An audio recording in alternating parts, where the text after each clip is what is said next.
Hello friends. Did you know nearly 80% of those who watch my videos aren't subscribed? If you enjoy these stories, please hit that subscribe button and leave a like. It really helps. Thank you for being here. By the way, where are you watching from? Let me know in the comments. The diesel fumes hung thick in the humid South Texas air as Boaz Kincannon finished his pre-trip inspection under the sodium lights of the Laredo Freight Depot. It was just past 10 on a Thursday night, late September, and the temperature still hovered somewhere in the low 80s. Sweat already darkened the collar of his work shirt, and he hadn't even climbed into the cab yet. 15 years hauling freight along the border routes had taught him that autumn in South Texas was a cruel joke. The seasons changed everywhere else in the country, but down here, heat was a constant companion that only loosened its grip for a few precious weeks in January. He'd drawn a straightforward run tonight, at least on paper. A refrigerated load of produce from a distributor just outside Laredo, bound for a warehouse in McAllen, about 140 miles southeast along US 83. The route hugged the Rio Grande for most of the journey, cutting through mesquite flats and ranch land that hadn't changed much since the days of cattle drives. It was familiar territory, the kind of run Boaz could do half asleep. He'd made this trip dozens of times, knew every truck stop, every border patrol checkpoint, every stretch where the road narrowed and the shoulders disappeared into caliche dust. The paperwork had come through clean. Bill of lading listed mixed vegetables, tomatoes, peppers, onions, all standard stuff moving up from Mexican farms through the Laredo crossing. The seals on the trailer were intact, numbers matching the manifest exactly. Boaz had checked them twice, running his flashlight beam over the heavy-duty locks that secured the rear doors. Everything looked legitimate, and that should have been reassuring, but something about the way the dispatcher had handed him the clipboard earlier made him pause. The man had avoided eye contact, shuffling papers on his desk with unusual intensity, and when Boaz asked about the shipper, he'd gotten a vague answer about a new client, someone looking to establish a regular route. Boaz climbed into the cab of his Peterbilt 579, settling into the worn driver's seat that had molded itself to his frame over the years. The interior smelled like stale coffee, diesel, and the faint chemical tang of the air freshener dangling from the rearview mirror. He adjusted his mirrors, checked his gauges, and pulled the air brake release. The truck responded with its familiar hiss and rumble, engine settling into a steady idle that vibrated through the floorboards. He reached for his thermos, still half full of lukewarm coffee from the morning, and took a long sip. The bitterness cut through the humidity, sharpening his focus. The gate attendant waved him through without a second glance, and Boaz guided the rig out onto the access road, merging carefully onto the southbound lanes. Traffic was light at this hour, mostly other commercial trucks heading toward the valley or up toward San Antonio. The highway stretched ahead in a ribbon of cracked asphalt, illuminated in patches by the occasional streetlight before giving way to long stretches of darkness. On either side, the landscape flattened into scrubland dotted with mesquite and huisac, their twisted silhouettes barely visible against the night sky. Boaz had always liked night driving. There was a rhythm to it, a meditative quality that came from hours alone with the road and your thoughts. The radio chatter on the CB was minimal tonight, just a few truckers exchanging information about traffic backups and weather conditions further north. He kept the volume low, preferring the steady hum of the engine and the whisper of tires on pavement. His mind wandered to practical things, the payment he'd receive at the end of this run, the truck maintenance he'd been putting off, the visit he owed his sister up in Corpus Christi. About 20 miles south of Laredo, he passed the first Border Patrol checkpoint. It was a permanent installation, a cluster of white and green vehicles parked beneath blazing floodlights, with agents in their distinctive uniforms directing traffic into inspection lanes. Boaz slowed as he approached, rolling down his window and reaching for his commercial driver's license and the manifest folder. The agent who stepped up to his cab was young, maybe mid-20s, with a crisp uniform and the kind of intensity that suggested he was still new to the job. The agent glanced at Boaz's documents, then walked around to the rear of the trailer, checking the seals. Boaz watched in his side mirror, noting the deliberate way the agent examined each lock, comparing the numbers to something on his clipboard. After a moment, the agent returned to the cab window and handed back the paperwork. His expression was neutral, professional, but there was something in his eyes that made Boaz uneasy. A flicker of recognition, maybe, or suspicion. "You're clear to proceed," the agent said, stepping back. "Drive safe." Boaz nodded, rolling up the window and easing the truck forward. In his mirror, he saw the agent watching him pull away, still holding his clipboard, not moving to inspect the next vehicle in line. It was probably nothing, just routine caution. But it added another small weight to the vague discomfort that had been building since he'd picked up this load. He shook it off and focused on the road ahead, letting the familiar landscape settle his nerves.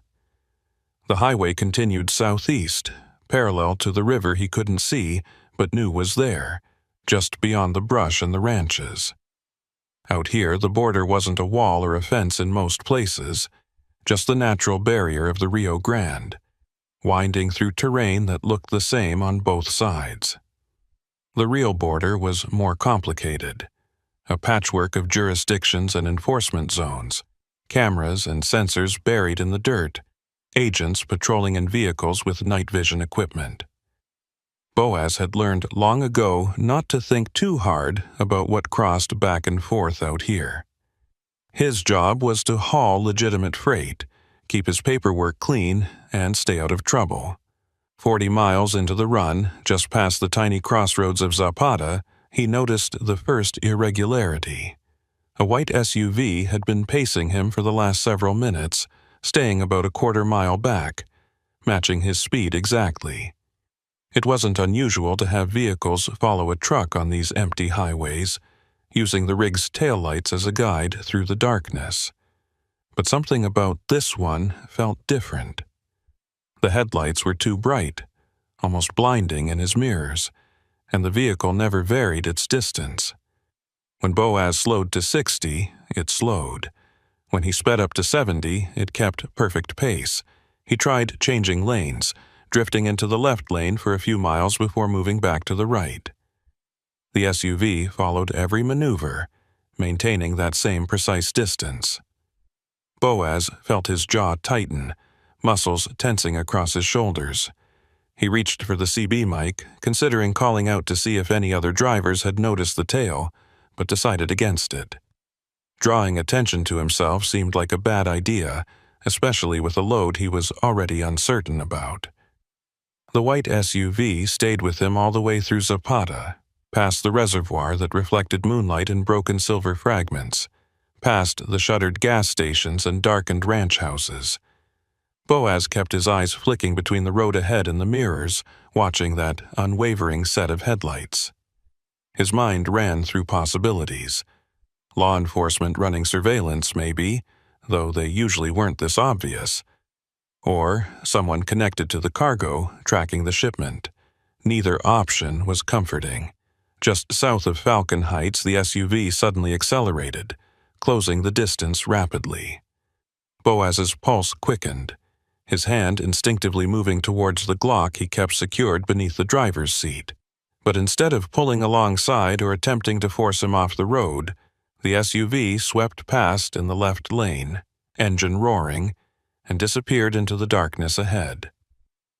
Boaz caught only a glimpse of tinted windows and a license plate too blurred by speed to read.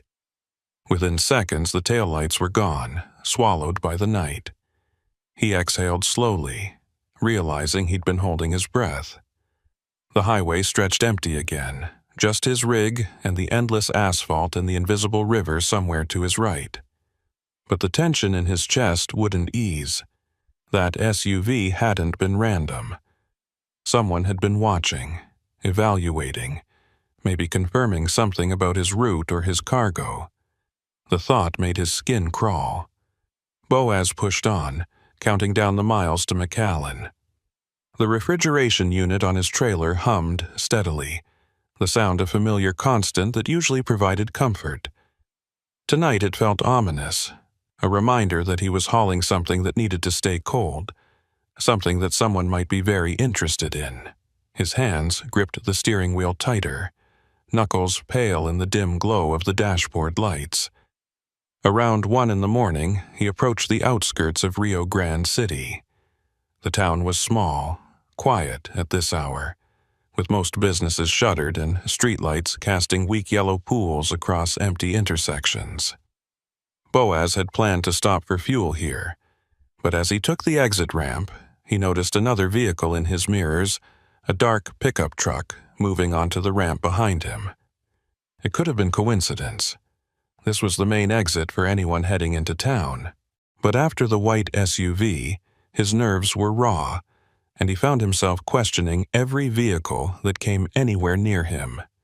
He pulled into a truck stop just off the highway, a rundown place with a handful of pumps and a convenience store that looked like it had been there since the 70s. The lot was nearly empty.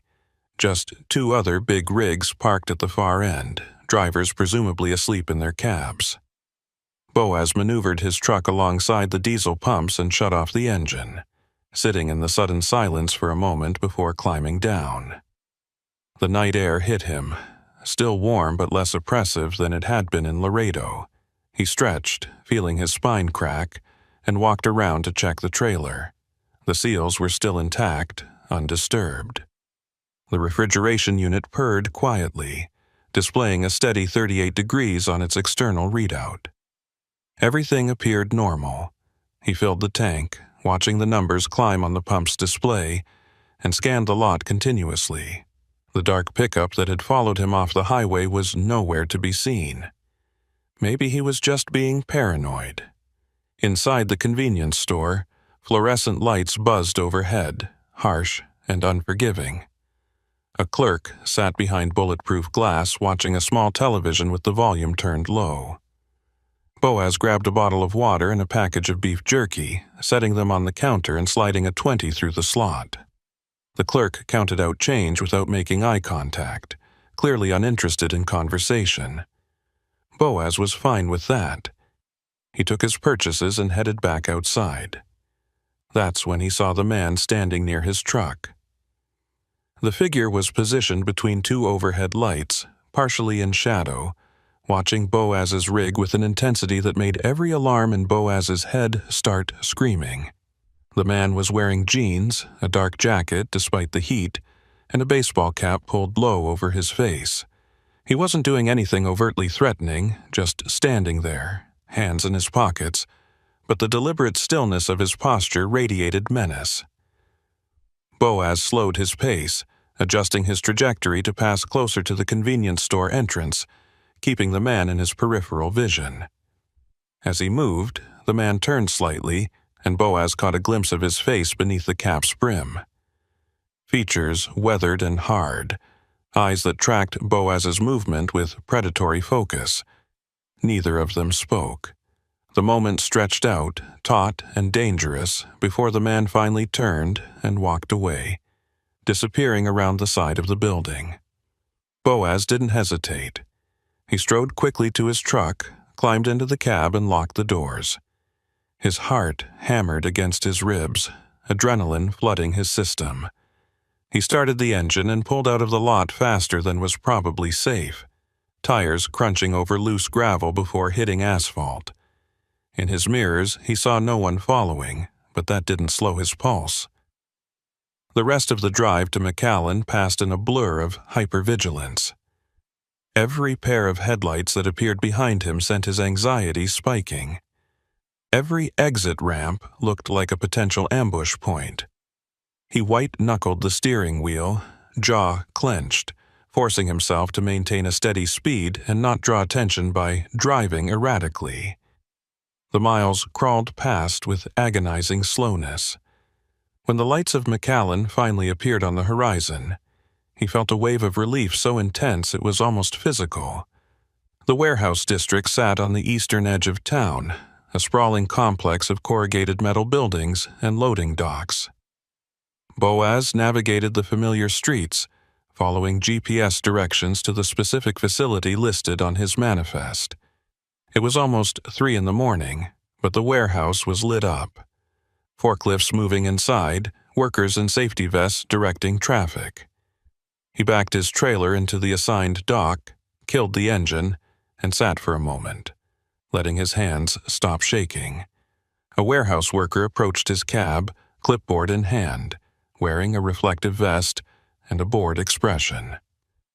Boaz rolled down the window and handed over the paperwork, watching as the man scanned the documents with practiced efficiency. "You're early," the worker said, glancing at his watch. "Weren't expecting you until 4. "Made good time," Boaz replied, keeping his voice neutral. The worker nodded absently, already moving toward the trailer doors to check the seals. Boaz watched him in the side mirror, noting the routine way he inspected the locks, comparing numbers to the manifest. After a moment, the worker returned to the cab window. "Seals match. We'll get you unloaded. Should take about 45 minutes. You can wait in the driver's lounge if you want. Coffee's fresh." Boaz thanked him and climbed down from the cab, stretching muscles that had been tensed for hours. He walked into the warehouse facility, following signs to the driver's area, a small room with vending machines, a coffee pot, and a television mounted on the wall. 2 other drivers sat in plastic chairs, barely looking up as he entered. He poured himself a cup of coffee, the liquid dark and strong, and found a seat where he could see through the windows to his truck. The unloading process began, forklifts moving in and out of his trailer, workers calling to each other in Spanish and English. Boaz sipped his coffee and tried to relax, but his mind kept replaying the night's events. The Border Patrol agent's lingering stare, the white SUV pacing him for miles, the man watching his truck at the Rio Grande City stop. All of it could have innocent explanations, but taken together, it formed a pattern he didn't like.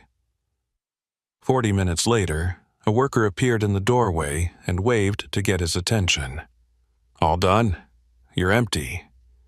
Boaz followed him back to the loading dock, where his trailer sat with its rear doors still open. He walked to the back and peered inside, playing his flashlight beam across the interior. It was completely empty, just bare aluminum walls and floor, no trace of the produce that had filled it hours earlier. The workers had already moved the pallets to cold storage somewhere inside the facility. "Need you to sign here," the worker said, offering the clipboard. Boaz scrawled his signature on the delivery confirmation, took his copy, and thanked the man. The worker disappeared back into the warehouse without another word, leaving Boaz alone with his empty trailer. He was about to close the rear doors when something caught his eye. On the floor of the trailer, near the front wall, was a small, dark stain. Boaz knelt down, touching it with his finger. It was still slightly damp, viscous. He brought his finger to his nose and immediately recoiled. It wasn't produce juice or vegetable matter. It smelled organic but wrong, like meat left too long in questionable conditions. His stomach turned. He wiped his finger on his jeans and straightened, staring at the stain. It was small, easily overlooked, probably meaning nothing, but combined with everything else tonight it felt significant. He grabbed his flashlight and swept the beam methodically across the entire trailer interior, looking for anything else unusual. The walls were clean, the floor mostly spotless except for that single mark. No other evidence of whatever had caused the stain. Boaz secured the trailer doors and walked back to his cab, pulling out his phone. He scrolled through his contacts, hesitating over the number for his dispatcher. He should report this, document the anomaly, cover himself if anything came back on him later. But something stopped him. The dispatcher's odd behavior when handing over this run, the vagueness about the shipper, calling attention to a problem might create more trouble than it solved. He sat in the cab, engine idling, trying to decide. Through the windshield, he could see the warehouse workers going about their business, loading other trucks, moving pallets, completely unconcerned with his presence. Everything looked normal. Maybe he was overthinking this. Maybe the stain was nothing. Spilled vegetable juice that had gone off, and he was letting paranoia get the better of him. Before he could make a decision, his phone buzzed with an incoming text. Unknown number. He opened it, heart rate accelerating before he even read the words. Good work tonight. Second run next Thursday, same route. Details to follow. Don't discuss with dispatch. Boaz stared at the screen, blood draining from his face. He hadn't given anyone his number except official contacts. Whoever sent this knew who he was, knew his route, knew he'd completed the delivery. He typed a quick reply. Who is this? The response came immediately. Someone who pays better than your current rate. Keep your phone on. Then, nothing. Boaz waited, watching the screen, but no further messages appeared. He looked around the parking lot, scanning for anyone watching him, any vehicle that didn't belong. Everything seemed normal, industrial, impersonal, but he felt exposed, vulnerable, like crosshairs were painted on his back. He put the truck in gear and pulled away from the warehouse, hands trembling slightly on the wheel. The empty trailer felt lighter, but the weight of this situation pressed down on him with crushing force.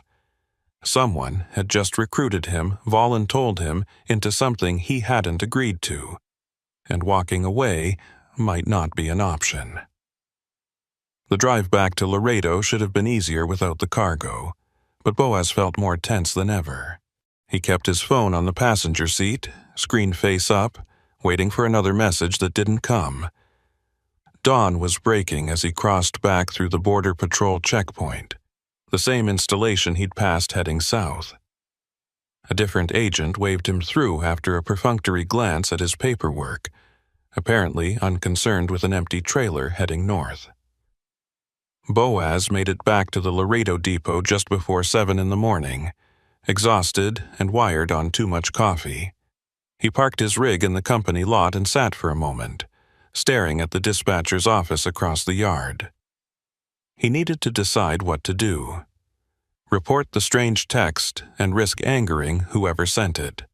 Take the second run and see where this led, potentially deeper into trouble. Or refuse, quit, walk away from a career he'd built over 15 years. Before he could move, someone tapped on his window. Boaz jerked, hand instinctively reaching for the Glock before he recognized the face outside. It was Foster Llewellyn, a Border Patrol agent he'd encountered a few times over the years at various checkpoints. Llewellyn was in his early 40s, with graying hair and the weathered look of someone who'd spent too many years under the South Texas sun. He wasn't in uniform, just jeans and a polo shirt, which immediately set off alarm bells. Boaz rolled down the window. "Agent Llewellyn, what brings you here?" Llewellyn smiled, but it didn't reach his eyes. "Just Foster today. I'm off duty. Mind if we talk? Won't take long." Everything in Boaz's gut screamed that this was a bad idea, but refusing would raise more suspicion. He unlocked the passenger door, and Llewellyn climbed in, settling into the seat with the casual ease of someone who'd spent plenty of time in truck cabs. "Hell of a night?" Llewellyn asked, glancing at Boaz's face. "You look like you've been through it." "Just a long run. What's this about, Foster?" Llewellyn was quiet for a moment, looking out the windshield at the depot yard. When he spoke, his voice was carefully neutral. "I was working the checkpoint last night when you came through. Noticed you were hauling for a shipper I haven't seen before." "New client?" Boaz's throat tightened. "That's what dispatch told me. Why?" "Because I've seen that shipper's name on manifests 3 times in the last 2 weeks. Always produce, always refrigerated, always through my checkpoint at odd hours. And all 3 times the drivers looked about as comfortable as you did last night. I don't know what you're implying. I'm not implying anything, just making conversation. Llewellyn turned to face him directly. But if something doesn't feel right about a run, Boaz, you should trust that instinct. The border's complicated these days. Lots of people trying to move things that shouldn't move.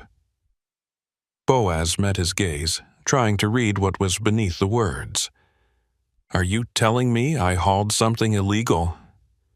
I'm telling you that if you did, it wasn't your fault, not if you didn't know. But if you take another run like that, knowing what you know now... Llewellyn shook his head slowly. That's when it becomes a choice. I got a text after the delivery, someone offering me another run. Llewellyn's expression didn't change, but something flickered in his eyes. Did you respond? Asked who it was. They didn't answer directly. Good. Don't respond again. Don't take the run. And if they pressure you, call me. Llewellyn pulled a business card from his wallet, setting it on the dashboard. Personal cell is on the back. Boaz picked up the card, turning it over in his fingers. Why are you helping me? Because I've been doing this job long enough to know the difference between criminals and decent people who get caught in bad situations. You're the latter, but that protection only lasts if you make the right choice from here. Llewellyn opened the passenger door, stepping down from the cab. He paused, one hand on the door frame. One more thing, if anyone else approaches you about this, someone who isn't law enforcement, be very careful. These operations don't like loose ends. With that, Llewellyn closed the door and walked away, leaving Boaz alone with his thoughts and a business card that felt like both a lifeline and a ticking bomb. Boaz didn't go home after Foster Llewellyn walked away. Instead, he sat in his truck for another 20 minutes, staring at the business card on the dashboard while the morning sun climbed higher and heated the cab to an uncomfortable degree. The depot yard came alive around him, mechanics arriving for their shifts, other drivers pulling in and out. The familiar choreography of a working freight operation. Everything looked normal, routine, the same dance he'd been part of for 15 years. But nothing felt normal anymore. He finally climbed out and headed toward the dispatch office, a squat cinder-block building with narrow windows and an air conditioning unit that rattled loud enough to hear from across the parking lot. Inside, the office smelled like burnt coffee and printer toner. 3 desks sat in a cramped space, 2 of them empty at this hour. Behind the third sat Marcus, the dispatcher who'd given him last night's run, hunched over a computer screen with reading glasses perched on the end of his nose. Marcus looked up as Boaz entered, and for just a fraction of a second, something passed across his face. Recognition, maybe, or concern. Then the professional mask slid back into place and he nodded. Kincannon. How'd the McAllen run go? Fine. Delivered on time. No issues. Boaz kept his voice level, watching Marcus's reaction carefully. Wanted to ask you about the shipper, though. Paperwork said new client. You got any background on them? Marcus's fingers stopped typing. He took off his glasses slowly, setting them on the desk with deliberate care. Why are you asking? Just curious. 15 years on these routes, I know most of the regular shippers. This one's new to me. New to all of us, Marcus said, leaning back in his chair. The vinyl creaked under his weight. They contacted the main office directly, wanted to establish regular service, paid up front, cash deposit. Owner was happy to have the business. What kind of operation are they running? Marcus's eyes narrowed slightly. Agricultural distributor out of Nuevo Laredo. Import produce through the bridge, we haul it north. A standard arrangement. Why the interrogation, Boaz? Not interrogating, just Felt a little off last night. Had a vehicle tailing me for a while, then some guy watching my truck at a fuel stop. Made me jumpy. Welcome to the border, Marcus said, but there was no humor in his tone. Lots of people watching everything down here. Doesn't mean it's connected to your cargo. He paused, studying Boaz's face. Unless you saw something that made you think otherwise. The question hung in the air between them, weighted with implication. Boaz could feel the trap in it, the way Marcus was probing to see how much he knew or suspected. He thought about the stain in the trailer, the cryptic text message, Foster Llewellyn's warning. All of it stayed locked behind his teeth. No, he lied. Nothing specific. Just the usual border paranoia, I guess.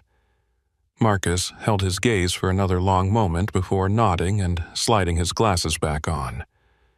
Good, because this shipper wants to use you again, next Thursday, same route, same time. I was about to call and confirm you were available. There it was. The second run, just like the text message had promised. Except now it was coming through official channels. Boaz's stomach tightened, bile rising in his throat. He needed to refuse, needed to walk away clean like Foster had advised, but something in Marcus's expression told him that refusing wouldn't be simple. There were currents moving beneath this conversation, dangerous undertows that could pull him down if he made the wrong move. I'll have to check my schedule, Boaz said carefully. Got some personal stuff coming up, might need to take a few days. Marcus's expression didn't change, but the temperature in the room seemed to drop several degrees. The client specifically requested you. Said you did good work, professional handling. They're willing to pay a premium for the same driver. He pulled a manila envelope from his desk drawer and slid it across the desk. $2,000 cash on top of your regular rate. Just for showing up. Boaz stared at the envelope without touching it. $2,000 was more than triple his usual cut for a run like this. It was the kind of money that bought silence and complicity, the kind of money that turned transport into something else entirely. That's generous, he said quietly. They're a generous client, and they value discretion. Marcus leaned forward, folding his hands on the desk. Look, Boaz, I don't know what you think you saw or heard last night, but I'm telling you straight up, this is legitimate business. The produce was real, the paperwork was clean, Border Patrol didn't flag anything. You did your job, you got paid, everyone's happy. Take the second run, pocket the bonus, and stop looking for problems where there aren't any. And if I decide to pass? Marcus was quiet for several seconds, his jaw working like he was chewing on words he didn't want to say. When he spoke, his voice was softer, almost sympathetic. Then you'll be passing on more than just this run. Owner's been talking about downsizing the fleet. Economy's tight. Fuel costs are up. Drivers who don't want to work get replaced by drivers who do. You understand what I'm saying? The threat wasn't even veiled. Take the run or lose your job, maybe more than that depending on how deep this went. Boaz felt the walls closing in, options narrowing to a tunnel with darkness at both ends. He could call Foster, hand this over to Border Patrol, probably end up in witness protection if the operation was as serious as it seemed. Or he could play along, gather more information, try to navigate through this without burning his entire life to the ground. I'll take the run, he heard himself say. The words tasted like ash. Marcus smiled, but it was the smile of a man closing a deal, not offering friendship. Smart choice. I'll send you the details by Wednesday. And Boaz? He tapped the manila envelope. Take the advance. Consider it a sign of good faith. Boaz picked up the envelope, feeling the weight of the cash inside, and walked out without another word. The morning sun hit him like a physical force as he stepped into the parking lot, heat already radiating off the asphalt in shimmering waves. He made it to his truck before his hands started shaking, adrenaline and fear catching up with him all at once. He sat in the cab with the envelope on the passenger seat, staring at it like it was a live snake. Taking the money made him part of this, whatever this was, but he'd already agreed to the run, already crossed that line. The money was just confirmation of what he'd already become. He opened the envelope and counted it quickly. 20 crisp hundreds, still smelling like fresh ink. Enough to pay off his credit cards, cover the truck repairs he'd been postponing, maybe even send some to his sister for her kids. Blood money, maybe, but money that could solve immediate problems while he figured out what to do about the larger ones. His phone buzzed. Another text from the unknown number. Confirmed for Thursday. You made the right choice. Boaz deleted the message immediately, though he knew that didn't matter. Whoever was watching him had sources inside the dispatch office, probably inside the company itself. They knew he'd taken the money before he'd even left the parking lot. He started the engine and pulled out, heading toward his apartment on the north side of Laredo, mind racing through scenarios and contingencies. The apartment was a one-bedroom unit in a complex that had seen better decades, with walls thin enough to hear neighbors arguing and plumbing that groaned every time someone flushed a toilet. But it was cheap, close to the depot, and after years on the road, Boaz didn't need much. He unlocked the door and stepped into air that was hot and stale, windows closed and curtains drawn the way he'd left them 2 days ago before starting his last run. He dropped the envelope on the kitchen counter and grabbed a beer from the refrigerator, draining half of it in one long pull. The cold liquid cut through the exhaustion and fear, centering him enough to think clearly. He needed information, needed to understand what he was actually hauling before Thursday's run. The manifest had said produce, and he'd seen pallets of vegetables when the warehouse crew unloaded. But that stain in the trailer suggested something else had been in there, something organic and wrong. Boaz pulled out his laptop and opened a browser searching for the shipper's name from the manifest. The company was listed as Valle Verde Agricultural Distributors, with an address in Nuevo Laredo and a sparse website showing stock photos of produce and generic text about farm-to-table distribution. No names, no faces, no real information. The domain registration was hidden behind a privacy service. The business license checked out through Mexican records, but that didn't mean much. Plenty of legitimate-looking fronts existed on both sides of the border. He tried searching for news about agricultural busts or border patrol seizures in the Laredo sector over the past month, scrolling through local news sites and law enforcement bulletins. Nothing jumped out, just the usual flow of drug interdictions and human smuggling arrests that were constant background noise along the border.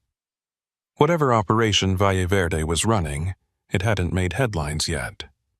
That could mean it was small, careful, or too well protected to draw attention. His phone rang, startling him badly enough that he nearly dropped the beer. Unknown number, different from the texts. He considered not answering, then realized avoiding contact was pointless now. He swiped to accept. "This is Boaz. Mr. Kincannon, my name is Lucretia Vane.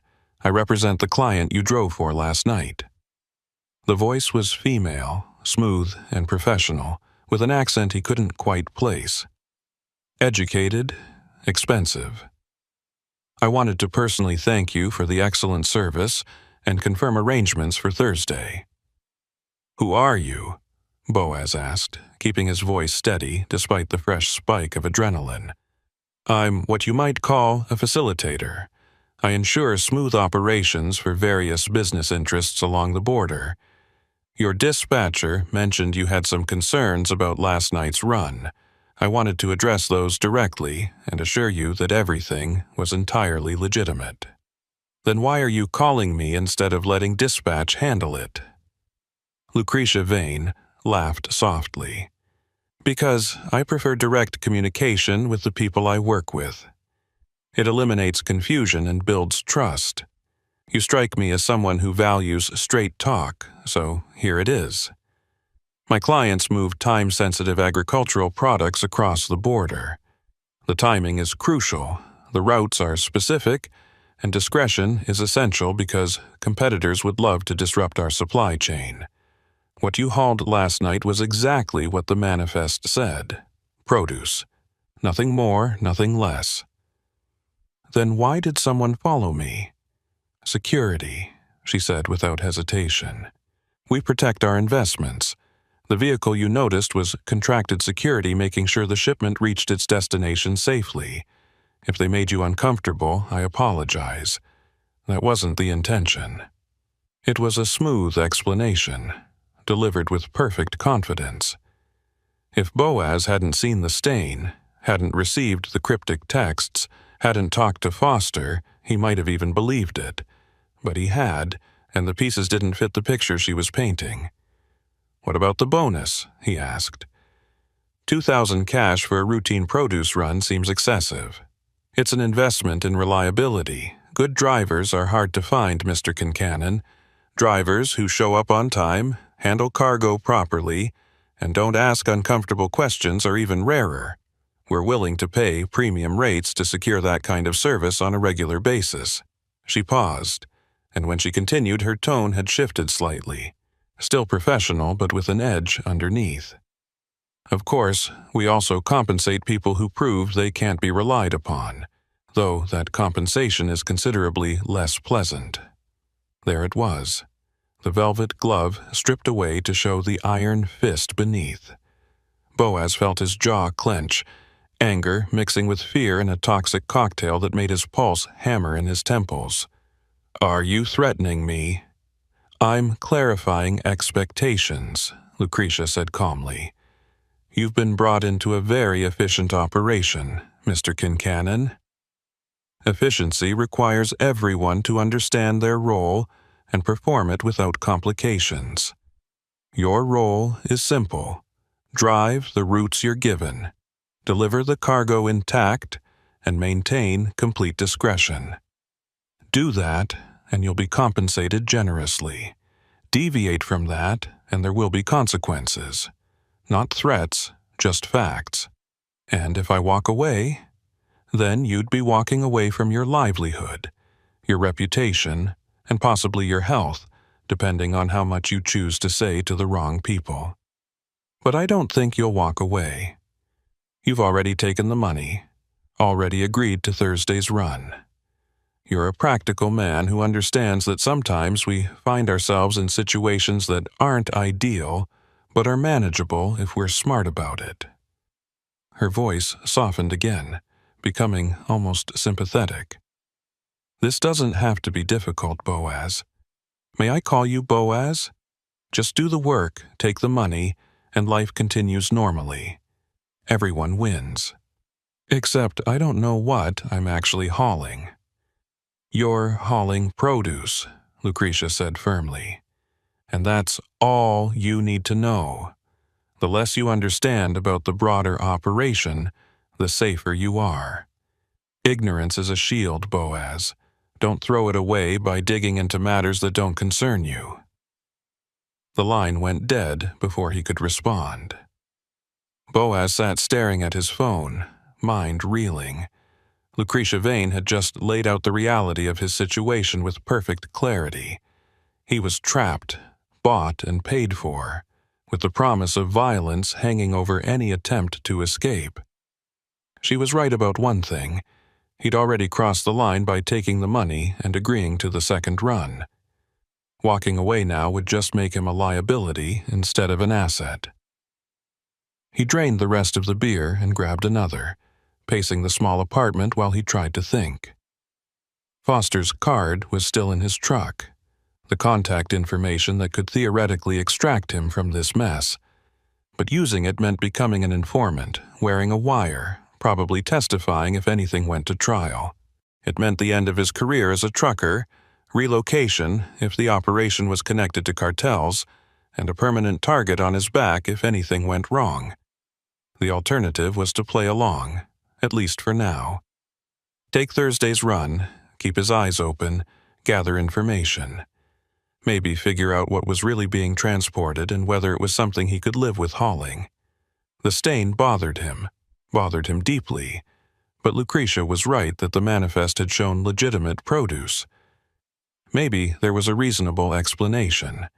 Maybe he was reading sinister intent into what was actually just an aggressive but legal business operation. He spent the rest of the day trying to convince himself of that. Cleaning the apartment, running errands, anything to keep his hands busy and his mind occupied. But when night fell and he lay in bed staring at the ceiling, the fear came back in full force. He thought about the man at the Rio Grande City fuel stop, standing in the shadows watching his truck. Thought about the white SUV pacing him for miles. Thought about Lucretia Vane's calm voice promising consequences. Sleep came in fitful bursts, full of fragmented dreams where he was driving endless dark highways while things moved in his trailer, scratching at the walls, leaving stains that spread across the aluminum like blood. He woke repeatedly, heart pounding, reaching for his phone to check the time. Each time, the hours had barely moved, time crawling toward Thursday with agonizing slowness. Tuesday morning arrived gray and humid, with heavy clouds promising rain that wouldn't come. Boaz forced himself through a normal routine: shower, coffee, checking his truck for maintenance issues. He drove to a mechanic shop he trusted on the east side of town and had them go over the entire rig, changing oil, checking brakes, inspecting the refrigeration unit on the trailer. While they worked, he sat in the waiting area pretending to read a magazine, actually watching the street for any sign of surveillance. No white SUVs appeared, no dark pickups. No one seemed to be paying him any attention at all, which somehow made him more nervous. If Lucretia's organization was as professional as she presented, their watchers wouldn't be obvious. They'd blend into the background, just another face in the lunch crowd at the taco stand across the street. Just another vehicle in traffic. The mechanic gave him a clean bill of health on the truck, and Boaz paid cash, getting a receipt for his records. Normal procedure, normal day. He drove back toward his apartment, taking a deliberately circuitous route, watching his mirrors constantly. Still no tail that he could identify. Either they weren't watching, or they were good enough that he couldn't spot them. Neither option was comforting. Wednesday brought a text from Marcus with the details for Thursday's run. Same pickup location in Laredo, same destination in McAllen, departure time of 10 p.m. The manifest would be waiting at the depot when he arrived. Simple, straightforward, exactly like the first run. Boaz acknowledged the message with a terse "confirmed" and spent the rest of the day in a state of mounting anxiety. He tried calling his sister in Corpus Christi wanting to hear a familiar voice, but got her voicemail and couldn't figure out what message to leave. "Hey, I might be hauling contraband for a criminal organization, just wanted to say I love you." He hung up without speaking and sat on his couch, staring at the wall. Foster Llewellyn's card sat on his coffee table where he'd left it, the personal cell number written in neat block letters on the back. Boaz picked it up several times throughout the day, phone in his other hand, ready to make the call. Each time he stopped before dialing. Once he brought Foster into this, there was no going back. The wheels would start turning, investigations would begin, and Boaz would be locked into a path he wasn't sure he was ready to walk. Thursday arrived like an execution date. Boaz went through the motions of preparation mechanically. Clean clothes, full thermos of coffee, Glock loaded and secured in its usual spot beneath the driver's seat. He tried to eat but couldn't stomach more than a few bites of toast. His hands were steady, which surprised him. Apparently, his body had accepted what his mind was still fighting. He arrived at the depot at 9:30, earlier than necessary, and found the night crew already loading trucks for various runs. The lot was busy with activity, diesel engines rumbling, forklifts beeping as they reversed, drivers calling to each other in English and Spanish. Boaz backed his rig into the assigned loading dock and walked into the dispatch office to collect his paperwork. Marcus was there, as expected, but he wasn't alone.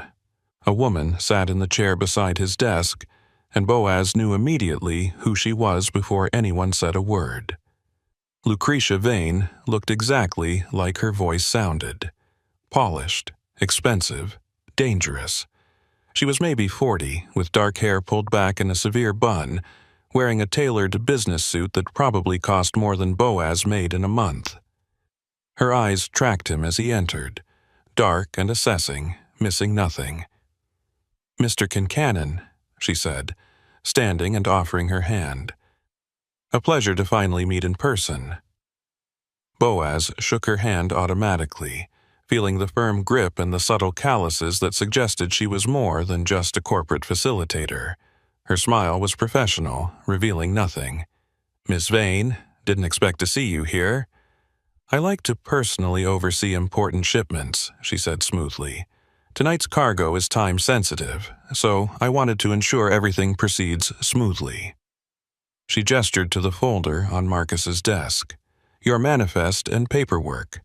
Everything is in order, seals will match exactly as before. The route is identical to your previous run, but I've arranged for you to have an escort this time." "An escort?" Boaz felt his stomach drop. "Just a precaution. One of our security vehicles will follow at a distance to ensure you reach McAllen without any complications. Think of it as insurance for both of us." She smiled again, and this time there was something sharp behind it. "I'm sure you understand that we need to protect our investment." What she meant was clear. They were watching to make sure he didn't deviate from the route, didn't make any unexpected stops, didn't call anyone he shouldn't. The escort wasn't protection. It was a guard detail making sure their assets stayed in line.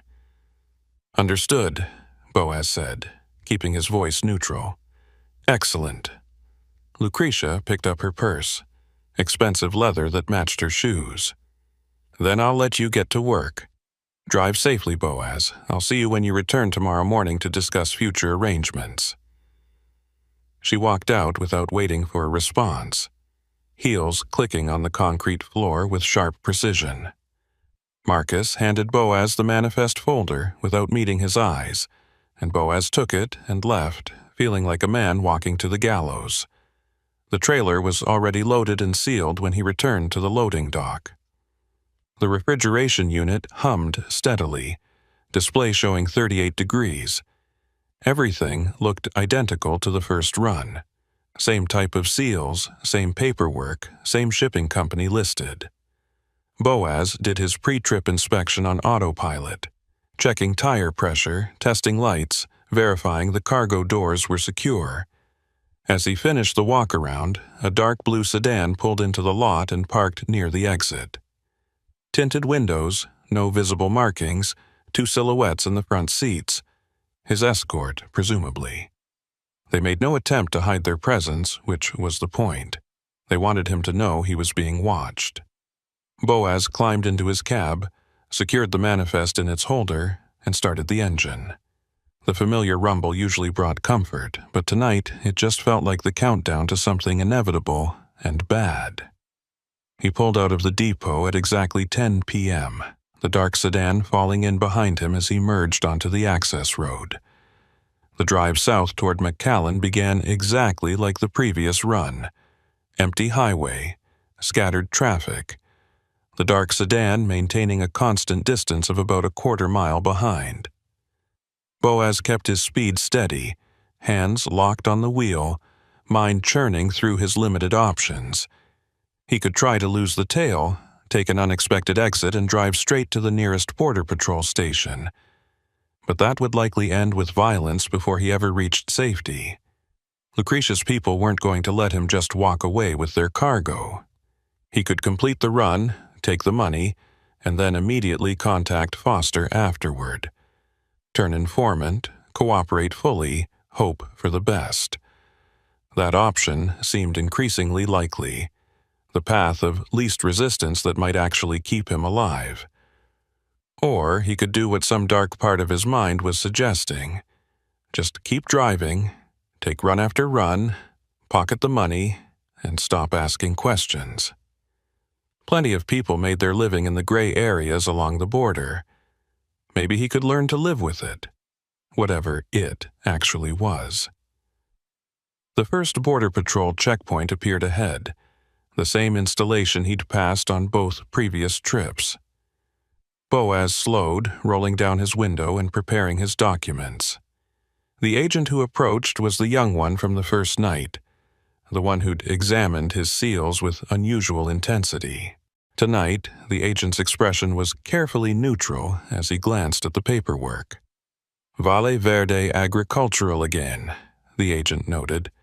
Becoming a regular route for you. Seems that way, Boaz replied, trying to sound casual. The agent walked around to inspect the seals, and Boaz watched in his mirror, heart rate climbing. The dark sedan had pulled off to the side of the highway about 100 yards back, waiting. If the agent found anything wrong, if he decided to do a full inspection, things could escalate very quickly. Boaz's hand drifted toward the Glock beneath his seat, not drawing it, just making sure he knew exactly where it was. After what felt like an eternity, the agent returned to the window and handed back the paperwork. "You're clear. Drive safe." Boaz nodded and pulled forward, watching the checkpoint recede in his mirrors. The dark sedan merged back into traffic behind him, maintaining its position. Nothing had changed. The escort was still there, the cargo was still sealed, and he was still committed to this run. The miles rolled past in tense silence. Boaz passed through Zapata, past the reservoir, past all the landmarks that had seemed so familiar just a week ago. Now they felt different, tainted by context and knowledge. Every shadow along the roadside looked like it could hide a threat. Every vehicle that passed seemed suspicious. The paranoia was exhausting, but he couldn't shut it off. Around midnight, his phone buzzed with a text.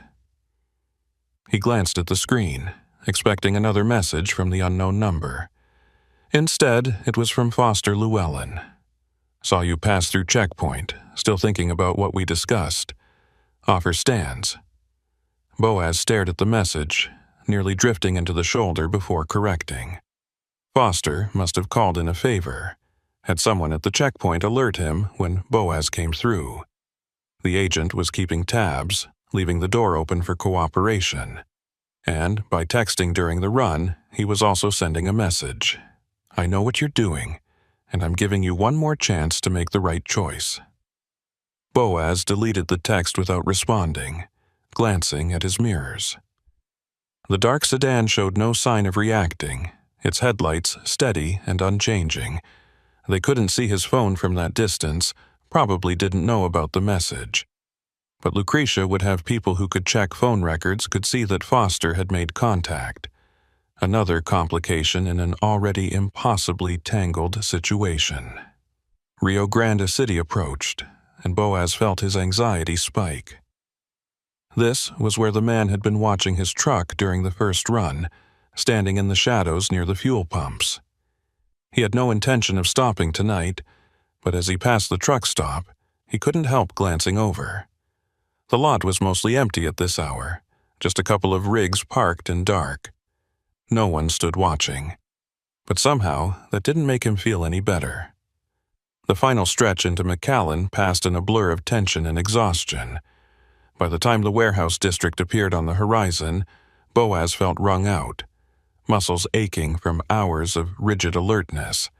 He followed the same route to the same facility, backed into the same loading dock, and watched as the same warehouse workers approached to begin unloading. The dark sedan pulled into the lot but stayed back, parking in a distant corner where it had a clear view of Boaz's truck but wasn't immediately obvious, the watchers settling in to make sure he didn't do anything unexpected while the cargo was transferred.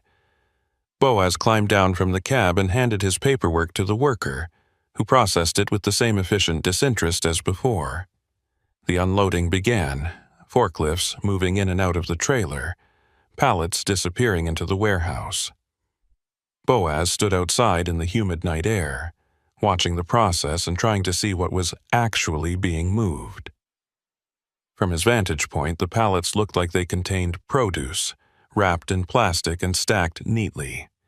Nothing obviously wrong, but he remembered the stain from the first run, and his eyes scanned the trailer floor as the workers emptied it. Near the front wall, just barely visible in the harsh work lights, was another small, dark mark. Same location, same size, same suspicious appearance. Whatever was causing those stains was consistent, part of the process, not an accident. When the last pallet was removed and the worker returned with the delivery confirmation for him to sign, Boaz made a decision. Instead of signing immediately, he looked the man in the eye and spoke quietly in Spanish. ¿Qué es realmente en las cajas? What is really in the boxes? The worker's expression didn't change, but something flickered in his eyes. Fear, recognition, warning. He glanced over Boaz's shoulder toward where the dark sedan sat watching, then looked back and spoke just as quietly. No preguntes cosas que no quieres saber, hermano. Don't ask things you don't want to know, brother. He held out the clipboard more insistently, and Boaz signed the form, watching as the worker walked away quickly, disappearing back into the warehouse without another word. The message was clear. Everyone in this operation knew to keep their mouths shut and their eyes down. Asking questions was dangerous for everyone involved. Boaz closed and secured the trailer doors, checking them twice out of habit, then climbed back into his cab. The dark sedan's engine started as he fired up his own, ready to escort him back to Laredo. As he pulled out of the warehouse lot, his phone buzzed again. Lucretia Vane. Excellent work tonight. Return to depot for payment. We'll discuss the next schedule in the morning. Boaz didn't respond, just pocketed the phone and focused on driving. The return trip passed in exhausted silence, his mind too tired to process everything that had happened. The dark sedan followed him all the way back to Laredo, peeling off only when he pulled into the depot lot. By the time he parked and shut down the engine, dawn was breaking, painting the eastern sky in shades of orange and red that looked like warnings. Marcus was waiting in the dispatch office with another manila envelope, thicker than the first. He pushed it across the desk without comment, and Boaz took it, feeling the weight. More blood money. More complicity. He was in deep now, deeper than he'd ever intended, and the way out was getting harder to see with each run he completed. Miss Vane wants to see you at 9, Marcus said quietly. There's a coffee shop on McPherson, La Esquina. She'll be waiting.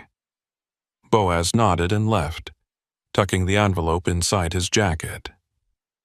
He sat in his truck for a long time, watching the depot come alive with the day shift, normal people doing normal work while he sat there knowing he'd crossed a line that couldn't be uncrossed. Foster's card was still in his glove box. Lucretia's next meeting was in 3 hours, and somewhere in his trailer, invisible to inspections and manifests, something was leaving stains that smelled like death. The choice was coming, whether he was ready for it or not. Boaz didn't go home after leaving the depot. Instead, he drove aimlessly through Laredo's empty pre-dawn streets, the manila envelope of cash sitting on the passenger seat like an accusation.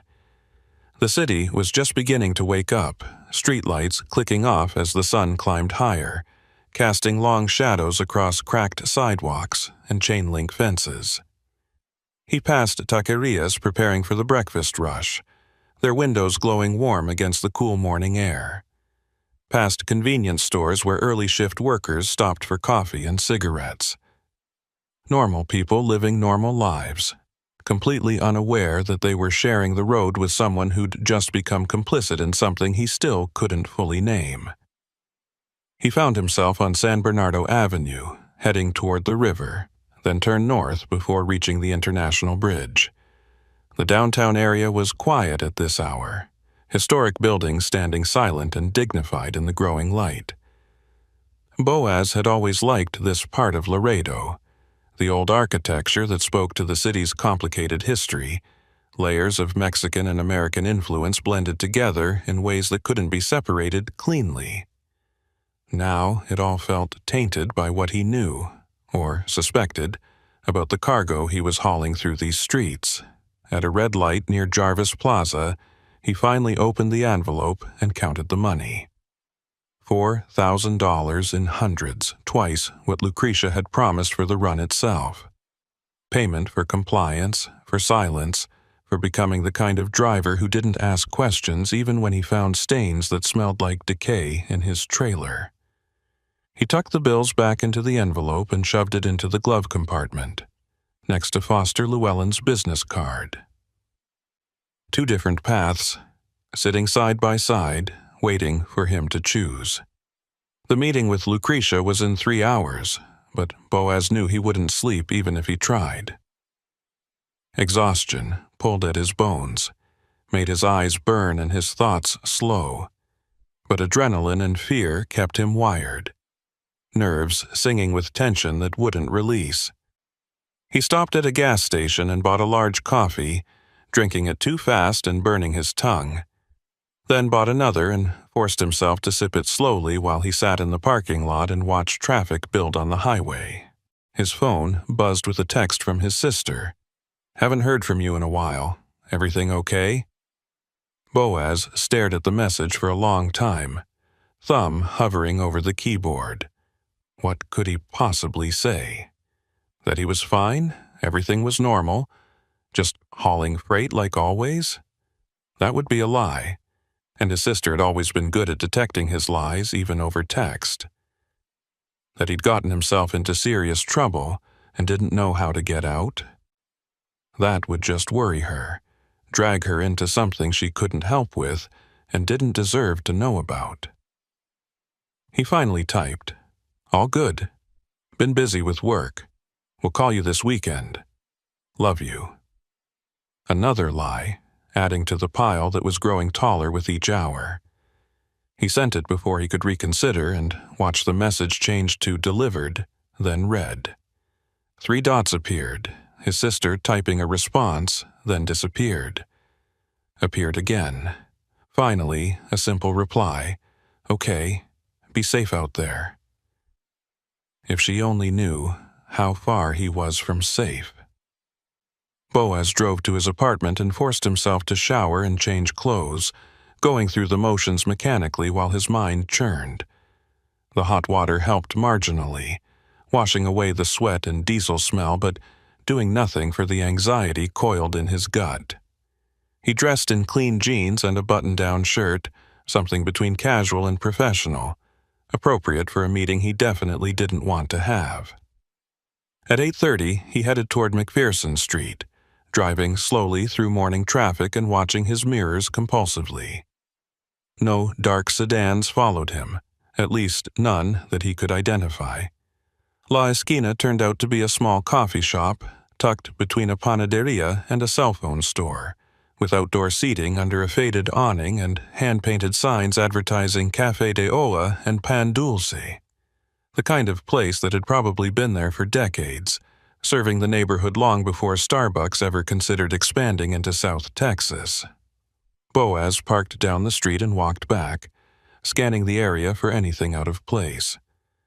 A few customers sat at the outdoor tables, older men reading newspapers and sipping coffee, a young mother with 2 small children sharing a pastry.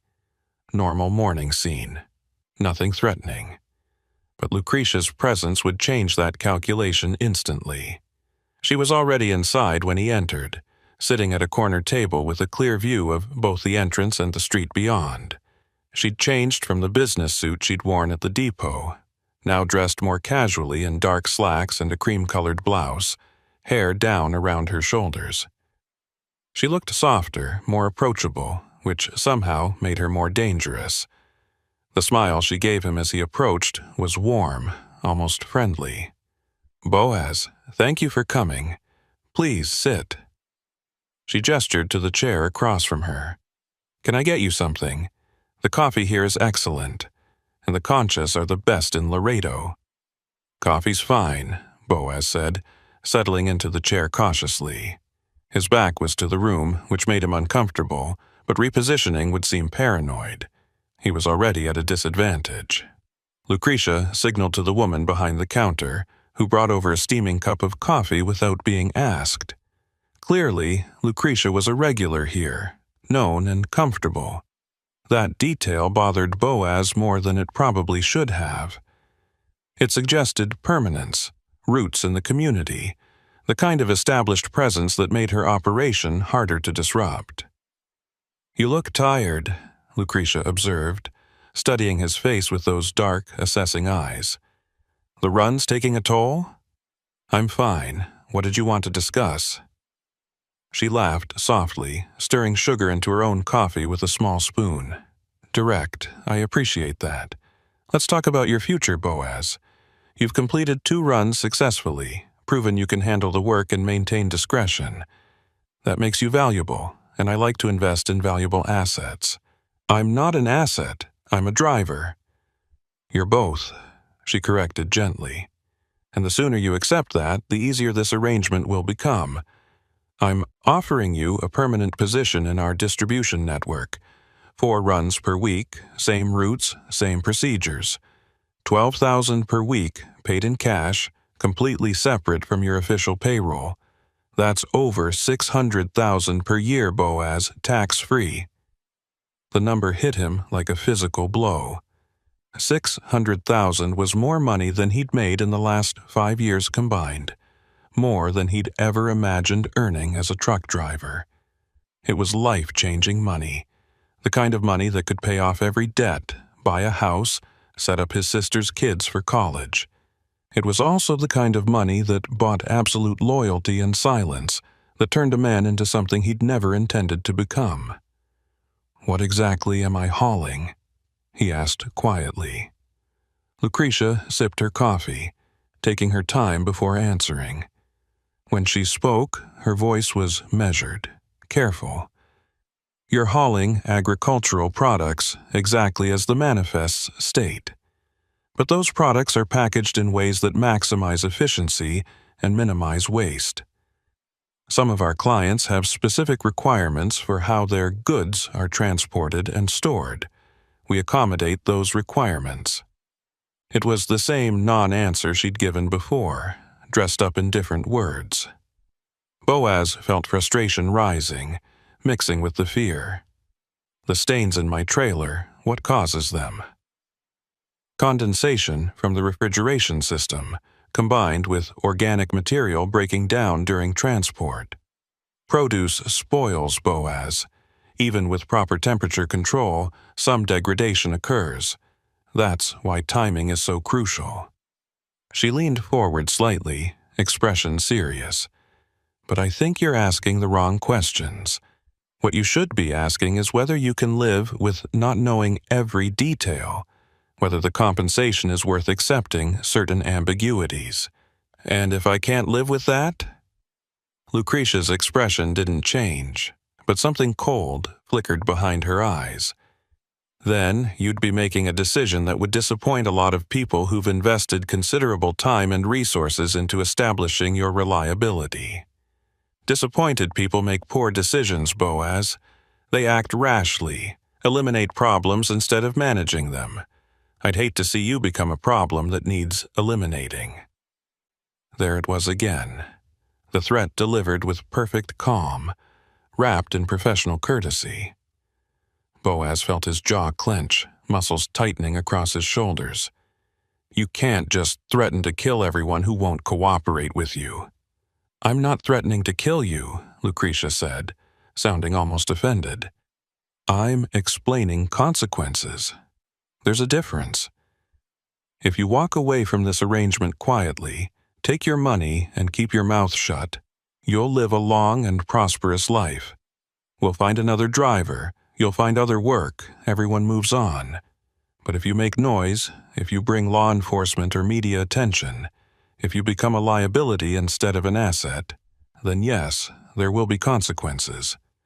Not because we're violent people, but because we're practical ones who protect our interests. She pulled a small leather notebook from her purse and slid it across the table. Boaz opened it reluctantly and found himself looking at photographs. His apartment building, his sister's house in Corpus Christi, his niece and nephew playing in their front yard. Each image was date-stamped from within the last week. His blood ran cold. "You followed my family?" "We did our due diligence," Lucretia said calmly. "Standard procedure for anyone we bring into the organization. We need to understand who you are, what matters to you, what motivates you. Your sister Teresa is a teacher, 2 children, divorced 3 years ago. She struggles financially but refuses to ask for help. You send her money when you can, usually around the holidays. You're a good brother, Boaz. That's admirable." Boaz closed the notebook with shaking hands, fury and terror warring in his chest. "Leave them out of this. They're already out of it, as long as you make smart choices. We have no interest in hurting innocent people. But we need assurances that you understand the full scope of this arrangement. It's not just about you anymore. Your decisions affect everyone connected to you." She took the notebook back and returned it to her purse. "I don't enjoy these tactics, for what it's worth. I prefer positive motivation, generous compensation, mutual benefit. But I've learned that clarity prevents misunderstandings, and misunderstandings get people killed." Boaz forced himself to breathe slowly, trying to calm the panic threatening to overwhelm him. Lucretia had just shown him exactly how trapped he was, how thoroughly they'd researched him, how far their reach extended. Fighting back wasn't just risking himself anymore, it was risking Teresa and her kids, innocent people who had nothing to do with his poor decisions. "What do you want from me?" he asked, voice barely above a whisper. "Continued cooperation. 4 runs per week, starting next Monday. We'll vary the routes slightly to avoid establishing predictable patterns, but the procedures remain the same. Pick up sealed cargo, deliver to specified locations. Maintain complete discretion. In return, you receive weekly payment and the peace of mind that comes from knowing your family is safe and your future is secure." She paused, letting that sink in. "This doesn't have to be unpleasant, Boaz. Many of our drivers have worked with us for years. They've bought homes, started businesses, built comfortable lives. The work becomes routine, the moral questions fade, and the money keeps coming. You can have that too, if you're smart enough to accept it." "And if I'm not?" Lucretia sighed, something almost like genuine regret crossing her face. "Then, we'll be forced to make other arrangements and you'll be replaced by someone with fewer scruples and more desperate circumstances. The operation continues regardless. The only variable is whether you're part of it or part of the cleanup." She stood, leaving a $20 bill on the table to cover both coffees. "You have until Monday to decide. If you show up at the depot for the next run, I'll take that as acceptance of the terms we've discussed. If you don't show up, I'll take that as resignation from both this arrangement and your official employment. Either way, life goes on. Choose wisely, Boaz." She walked out without looking back, leaving him sitting alone with cold coffee and a decision that felt like choosing between different methods of slow death. Boaz sat there for another 10 minutes, staring at nothing, while the cafe bustled around him. The young mother gathered her children and left. The old men folded their newspapers and headed out for their daily routines. Life continuing normally while his world collapsed into impossible choices. He finally stood and walked out into the bright morning sun, squinting against the glare. His truck sat down the street, the vehicle that had been his livelihood and freedom for 15 years, now transformed into a prison cell with wheels. He climbed in and sat behind the wheel, hands gripping it tightly enough to make his knuckles ache. Foster's card was still in the glove compartment. Boaz pulled it out and stared at the phone number written on the back. One call could potentially end this, bring in federal law enforcement, start an investigation that might protect him and his family. Or it might just get them killed faster if Lucretia's organization had sources inside Border Patrol, if they knew about the call before Foster could act on it. The border was riddled with corruption, money buying loyalty at every level. Trusting that one agent could protect him seemed naive at best, suicidal at worst. He started the engine and drove, not toward home but out of the city, heading north on I-35 without any particular destination in mind. He just needed to move, needed to feel like he had some control, even if it was just control over which direction he pointed his truck. The highway opened up, traffic thinning as he left Laredo behind, and for a few miles he could almost pretend everything was normal. Just another drive, just another empty road stretching toward the horizon. His phone rang, snapping him out of the temporary escape. Unknown number, different from Lucretia's. He almost didn't answer, then realized that avoiding contact was pointless now. He accepted the call. Boaz Kincannon? Male voice, professional, unfamiliar. Who's asking? My name's irrelevant. What's relevant is that I represent interests aligned with Miss Vane's organization. She asked me to follow up on this morning's conversation, make sure you understood the full scope of your options. I understood just fine, Boaz said, anger creeping into his voice. You people made your point very clear. I'm not calling to threaten you, the voice continued calmly. I'm calling to offer perspective. You're thinking about this situation as a trap, something you need to escape from. That's understandable but incorrect. What you're actually looking at is an opportunity that most people would kill for. Literally, in some cases. $600,000 per year for work you're already qualified to do, work that poses minimal risk if you follow instructions. Do you understand how rare that is? Do you understand that I don't know what I'm actually hauling? That I could be transporting anything from drugs to weapons to human beings? You're transporting produce, the voice said firmly. That's what the manifests state. That's what inspections have confirmed. That's what reality is. Everything else is speculation and paranoia. The only question is whether you can accept that reality and move forward, or whether you're going to let fear destroy a lucrative opportunity. Boaz laughed bitterly. You sound like a recruiter trying to fill a quota.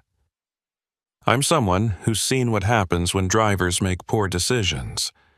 Some of them end up in federal custody, testifying against organizations that have very long memories and even longer reach. Some of them end up in accidents, tragic but explicable vehicle malfunctions on remote stretches of highway. And some of them simply disappear, leaving families to wonder and mourn. I'm trying to help you avoid all of those outcomes by making the smart choice. The smart choice being to shut up and drive. Exactly. You're a natural at this. The voice paused. Look, I know you're scared. That's appropriate. You should be scared because this is serious business with serious consequences. But fear should lead to caution, not paralysis. Be cautious. Follow protocols. Maintain discretion, and you'll be fine. Start making noise or trying to play hero and you won't be. It's that simple. What if I just quit? Take my money and leave town, start over somewhere else. Then you'd be leaving your sister and her children without your financial support, which would be unfortunate given their circumstances.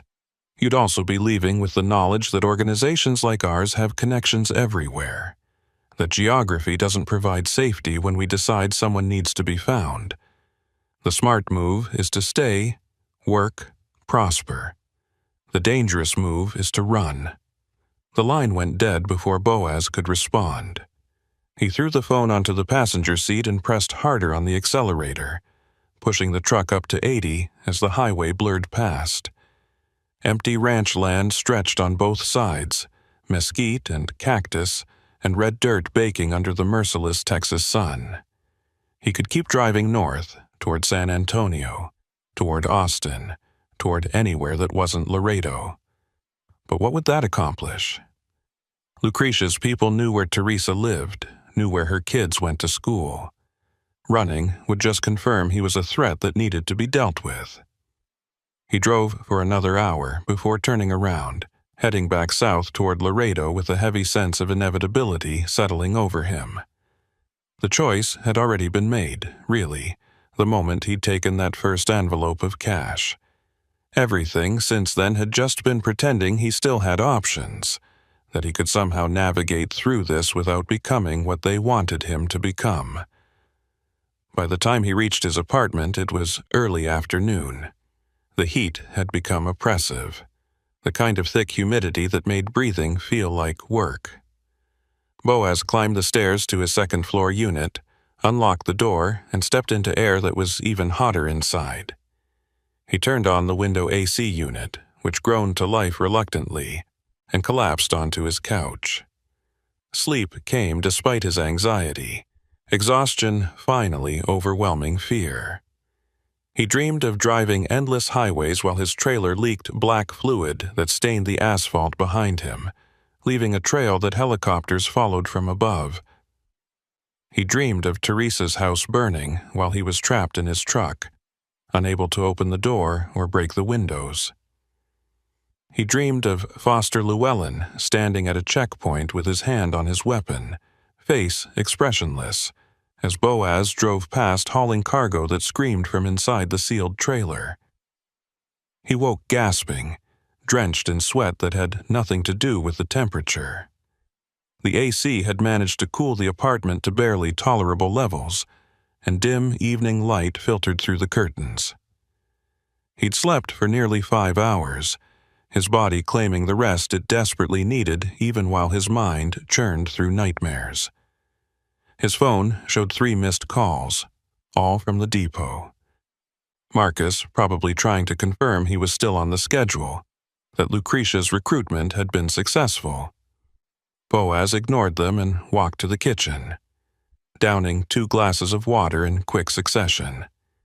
His reflection in the window above the sink looked haggard, eyes shadowed and face drawn. He barely recognized himself, though whether that was from physical exhaustion or moral erosion, he couldn't say. His laptop sat on the small dining table where he'd left it days ago, screen dark. He opened it and navigated to a news site, searching for any recent stories about Border Patrol busts or federal investigations in the Laredo sector. Nothing stood out, just the usual flow of drug seizures and immigration arrests. He tried searching for Valle Verde agricultural distributors again, digging deeper into business records and trade licenses. The company existed on paper, filed appropriate tax documents, maintained what looked like legitimate operations, but the ownership structure was buried under layers of corporate entities and international partnerships that would take a forensic accountant weeks to unravel. He was about to close the laptop when an email notification popped up. Message from an address he didn't recognize, subject line blank.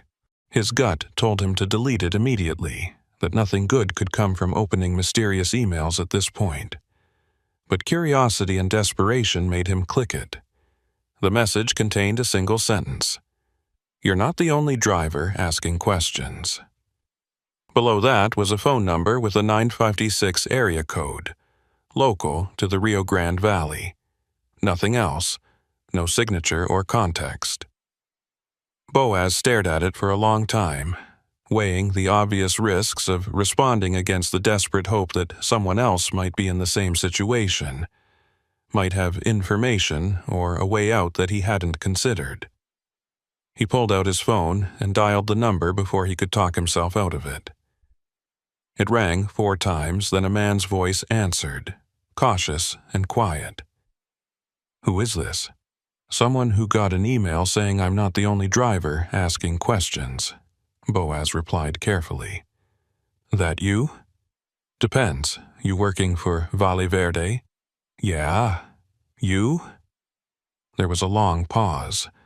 The sound of breathing and background noise, maybe traffic.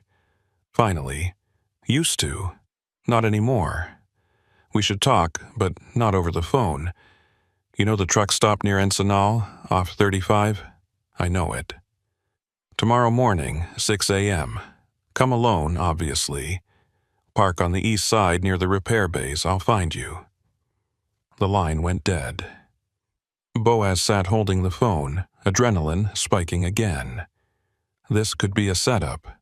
Lucretia's people testing his loyalty by seeing if he'd reach out to other drivers. Or it could be legitimate.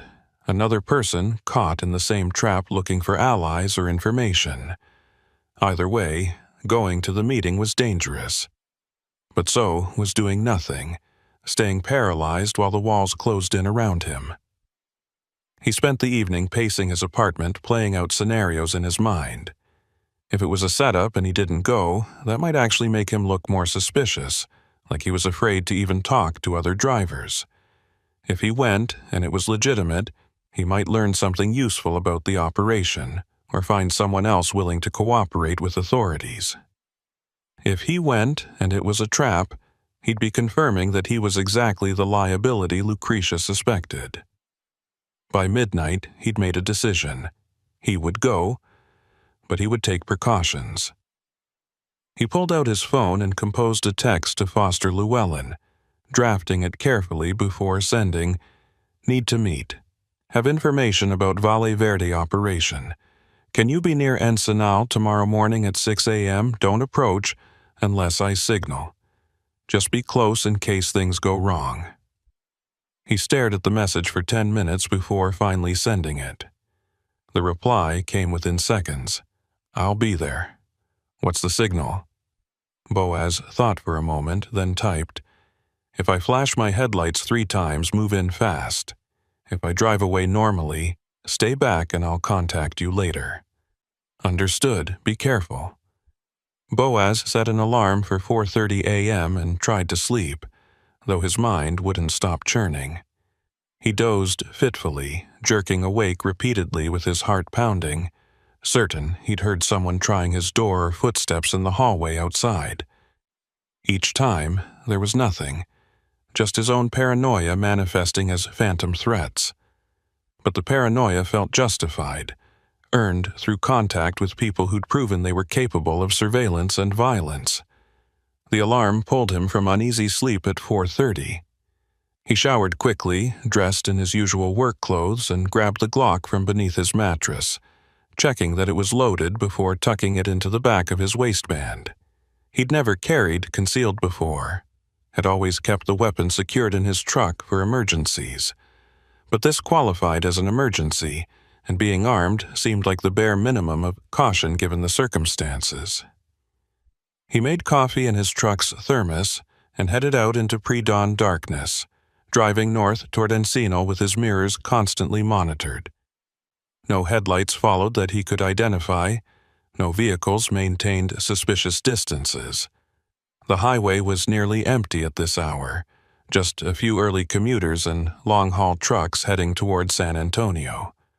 Normal traffic, normal morning, except for the weight of the weapon against his spine and the fear coiled in his gut. The truck stop at Ensenal appeared just before 6, a sprawling facility with fuel pumps, a restaurant, and a repair facility that serviced commercial vehicles. Boaz pulled in and drove past the main building toward the east side where several semi-trucks sat in various states of repair, some with hoods open and mechanics already working despite the early hour. He parked near the back of the lot where he had a clear view of approaching vehicles, but was partially concealed behind a larger rig. 5 minutes passed, then 10. Boaz scanned the lot continuously, watching for anyone approaching on foot or any vehicles pulling in that might be connected to Valle Verde. His hand drifted to the Glock periodically, reassuring himself it was there, ready if needed. At 6:15, A dusty Ford pickup pulled into the lot and parked 3 spaces away. A man climbed out, late 40s or early 50s, wearing jeans and a faded work shirt. He was Hispanic, weathered face and calloused hands, the look of someone who'd spent decades doing physical labor. He walked toward Boaz's truck slowly, hands visible and empty, stopping a few feet away from the driver's door. Boaz rolled down the window halfway, keeping his right hand near the weapon. "You the one who sent the email?" The man nodded. "Name's irrelevant, but you can call me anything you want. I drove for Valle Verde for 8 months before I figured out what was really going on. And what's really going on. You first. What made you start asking questions?" Boaz hesitated, weighing how much to reveal. "Found stains in my trailer after deliveries. Smell was wrong, not produced spoilage. Got suspicious." The man's expression darkened. "Yeah, the stains. That's what tipped me off too. Took me weeks to figure out what they were, and when I did, I nearly put my truck into a bridge abutment rather than make another run." "What are they?" The man glanced around the lot, checking that no one was close enough to overhear, then stepped closer to Boaz's window. "Bodies, or parts of them. Valle Verde's produce shipments are real, but they're packaged with human remains mixed in. People who cross the border illegally pay coyotes to guide them, then disappear into the distribution network.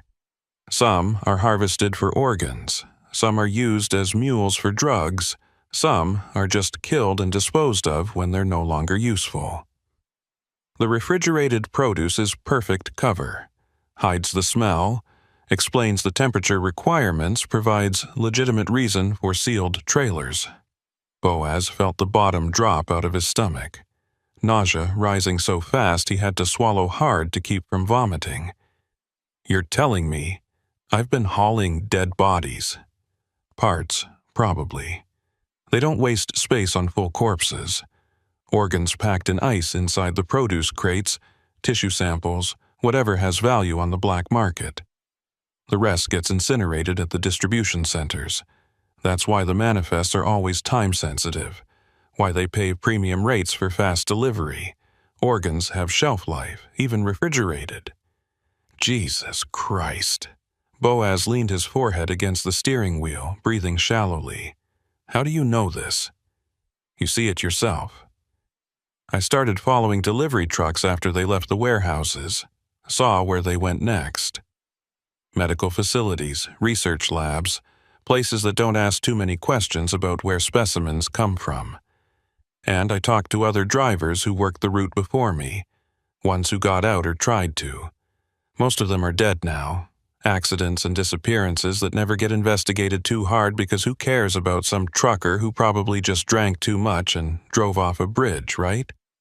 Why are you still alive if you know all this?"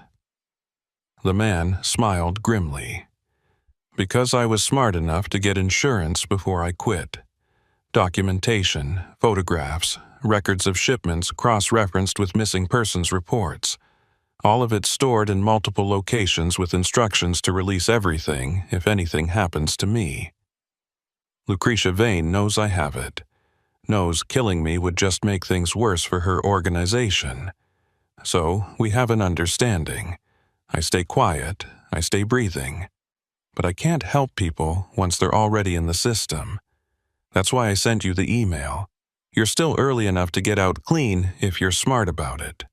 "How?" "They've threatened my family.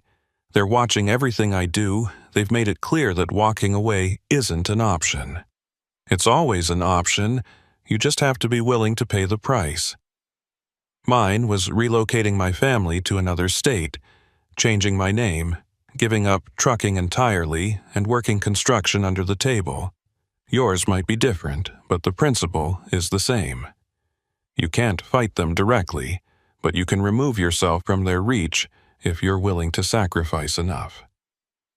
Boaz thought about Teresa and her kids, about uprooting their lives because of his mistakes. What about going to law enforcement? Border Patrol, FBI? Someone who can actually shut this down? The man laughed bitterly.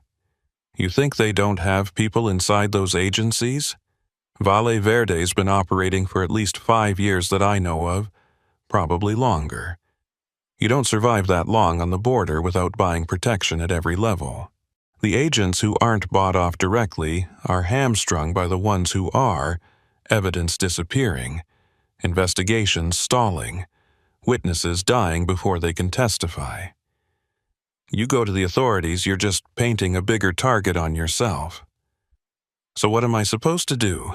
Just keep hauling body parts until I can't live with myself anymore? You document everything you can without getting caught. You create your own insurance package. And when you have enough leverage, you negotiate your exit. That's the only way out that doesn't end with you in a ditch or your family in danger. The man pulled a folded piece of paper from his pocket and handed it through the window. These are the locations where I stashed my documentation. If something happens to me before I can use it, maybe you can make sure it sees daylight. Or maybe it just gives you ideas for how to protect yourself.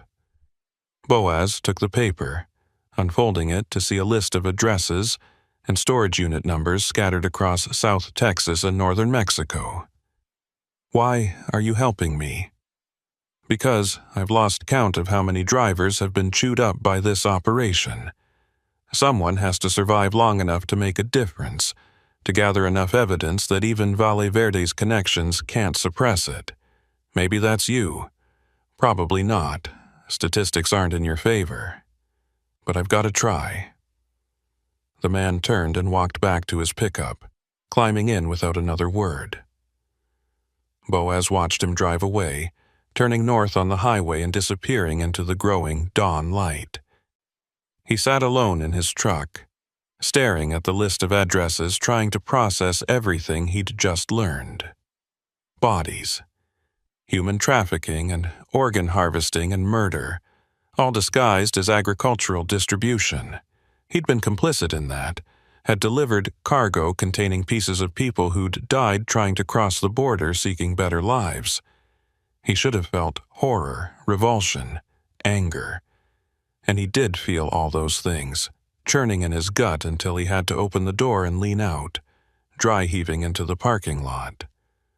But underneath the moral disgust was something else. Terror. Because now he knew what was really happening, which made him infinitely more dangerous to Lucretia's organization. Ignorance had been protecting him, giving them reason to keep him alive and useful. Knowledge turned him into a liability that needed managing. His phone buzzed with a text from Foster Llewellyn. I'm parked at the restaurant. Everything okay? No signal yet. Boaz typed back. Stand down. Meeting's over. I'll contact you later. He needed time to think, to decide whether what the other driver had told him was accurate or just paranoid speculation. Bodies seemed extreme, though it would explain the stains, the smell, the premium pay. But it was also the kind of story someone might invent to scare him, to test whether he'd run straight to law enforcement and reveal himself as untrustworthy. He started the engine and pulled out of the truck stop, heading back toward Laredo with his mind spinning through possibilities. By the time he reached the city limits, he'd made a decision.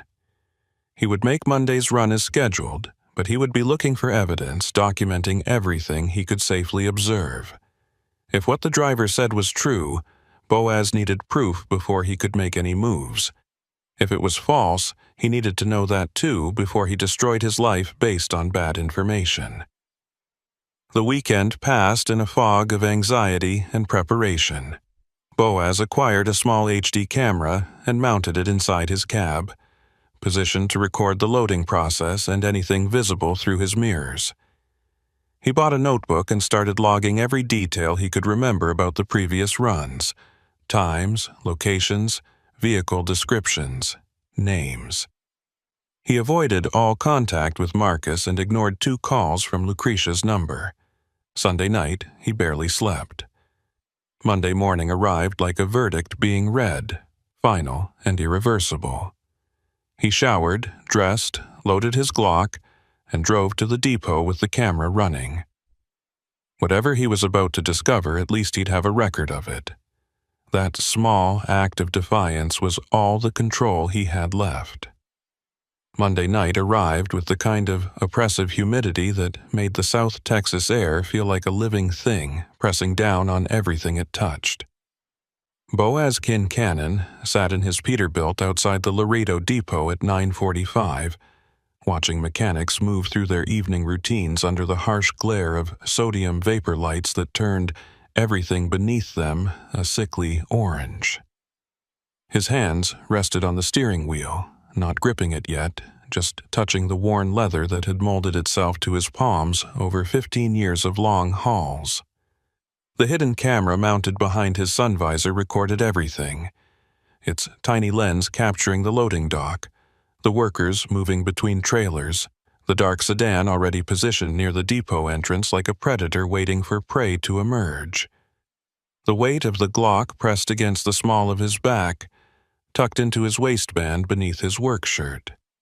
He'd carried it concealed for the first time this morning, breaking every habit he'd developed about weapon safety and legal carry.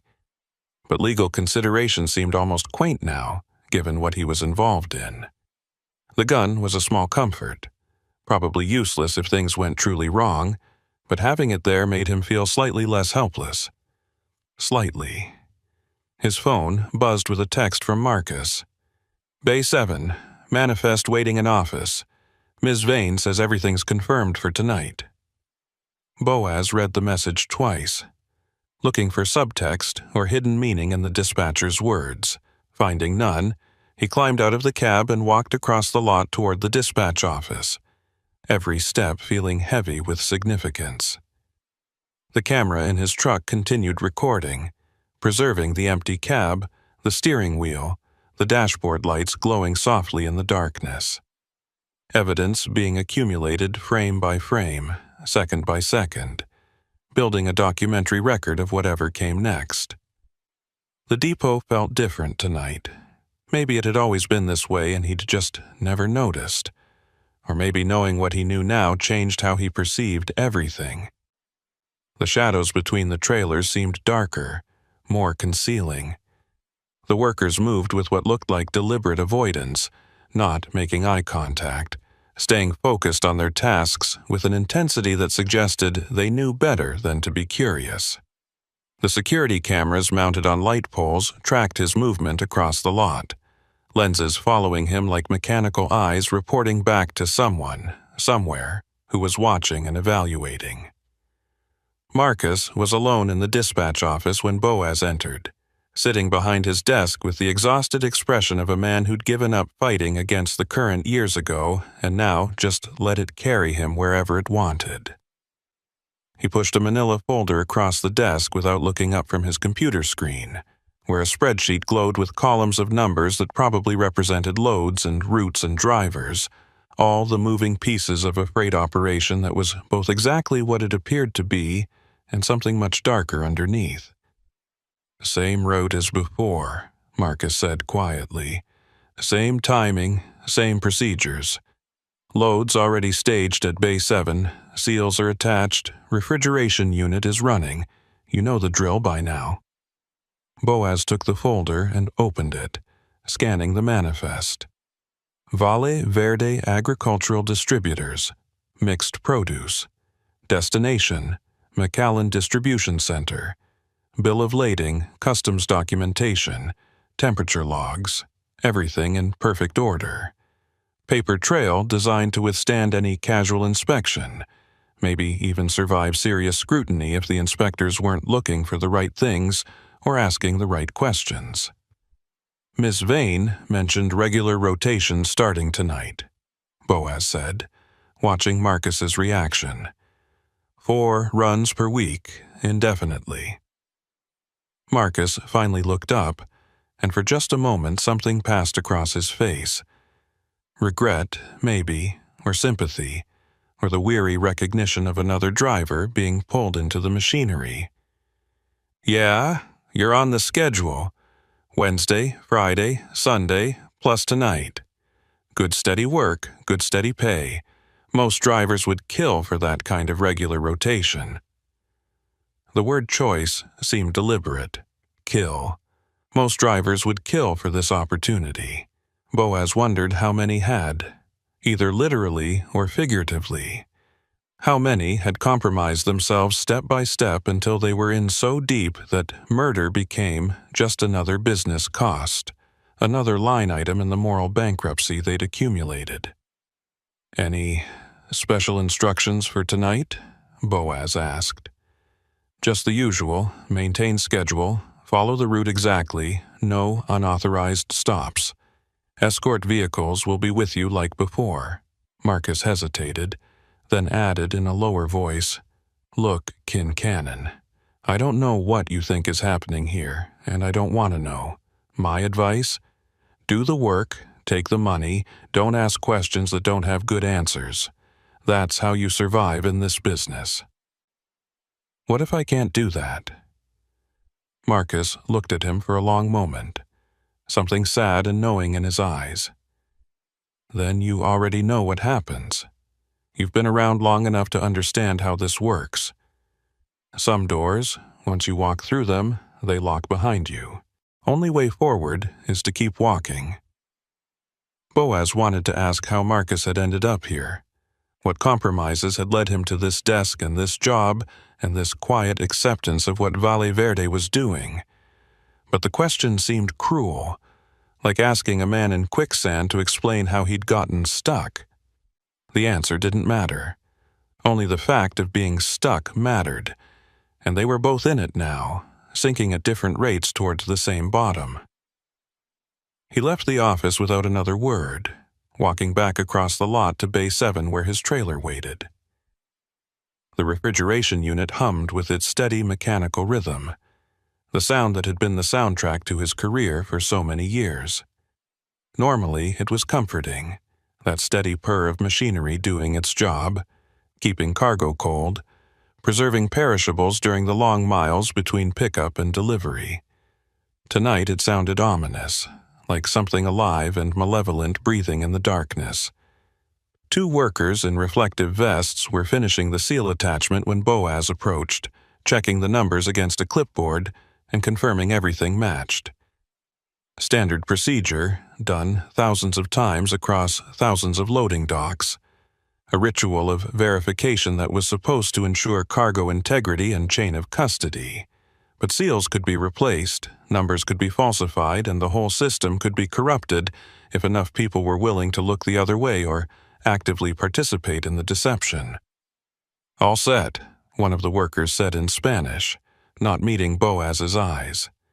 "Seals match the manifest, temperature is stable at 38 degrees, unit is running clean, you're good to roll." Boaz thanked him and walked around the trailer, examining it with the kind of attention he'd normally reserve for a pre-trip safety inspection. The aluminum walls showed no obvious damage, no dents or scratches that might indicate tampering. The tires were properly inflated, the mud flaps secure, the lights all functioning. Everything looked normal, professional, exactly like it should. Which meant nothing, because the horror wasn't visible from the outside.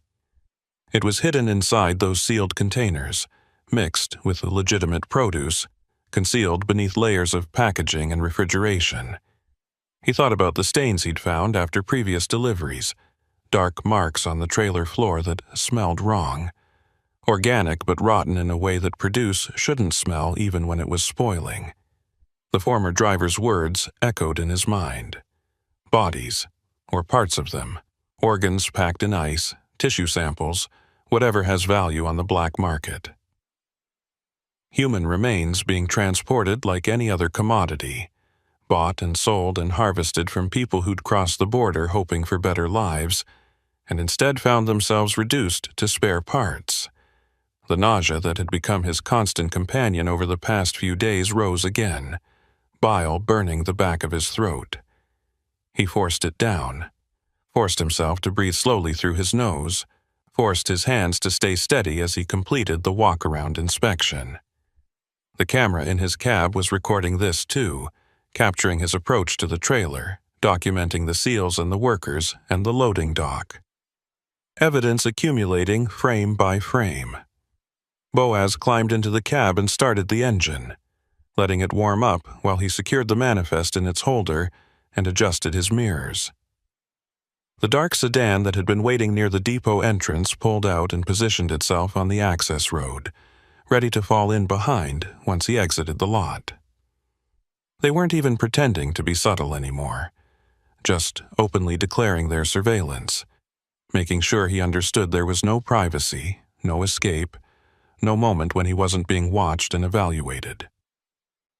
His phone buzzed.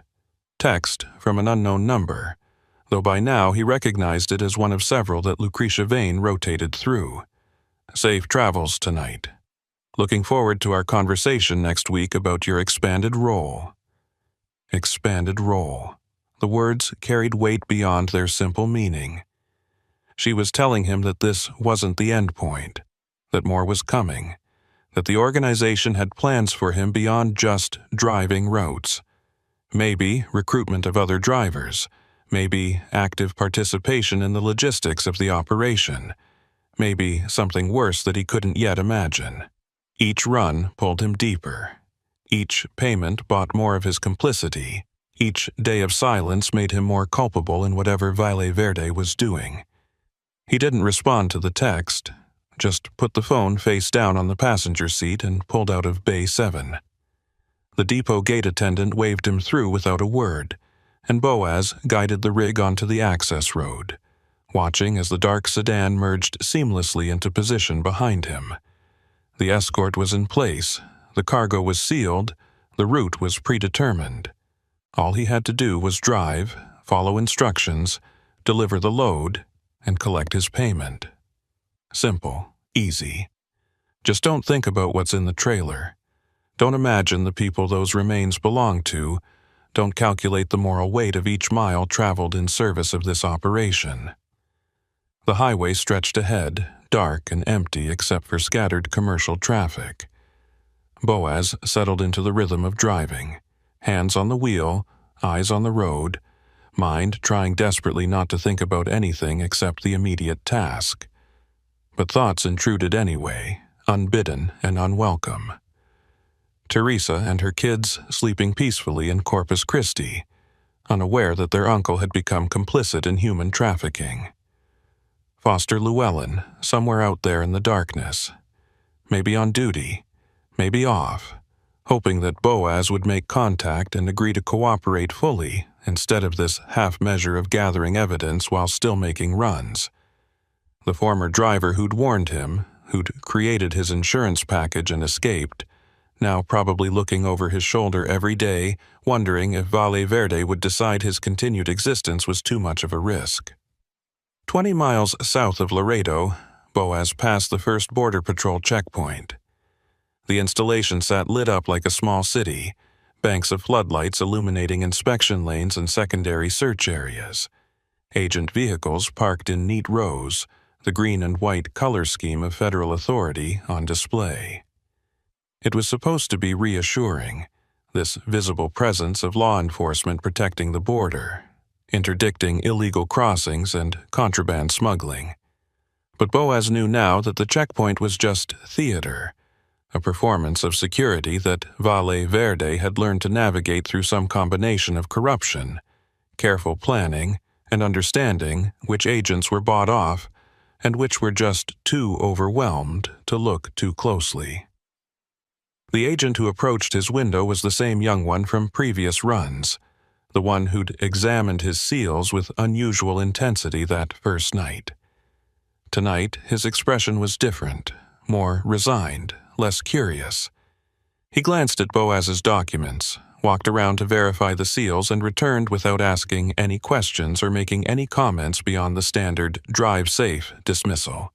Either he'd been told to leave Valle Verde shipments alone, or he'd learned through experience that some battles weren't worth fighting, some questions weren't worth asking. Boaz rolled forward, watching the checkpoint recede in his mirrors. The dark sedan followed through without being stopped, confirming what he'd already suspected. Valle Verde's escorts had some kind of arrangement, some understanding that allowed them to pass freely. Maybe badges under false names, Maybe radio frequencies that signaled friendly passage. Maybe just the institutional knowledge that these particular vehicles belonged to an organization that had powerful protections. His phone rang, startling him badly enough that he jerked the wheel slightly before correcting. Unknown number, different from Lucretia's texts. He considered not answering, then realized that avoiding contact was pointless. They knew where he was, what he was doing, every move he made.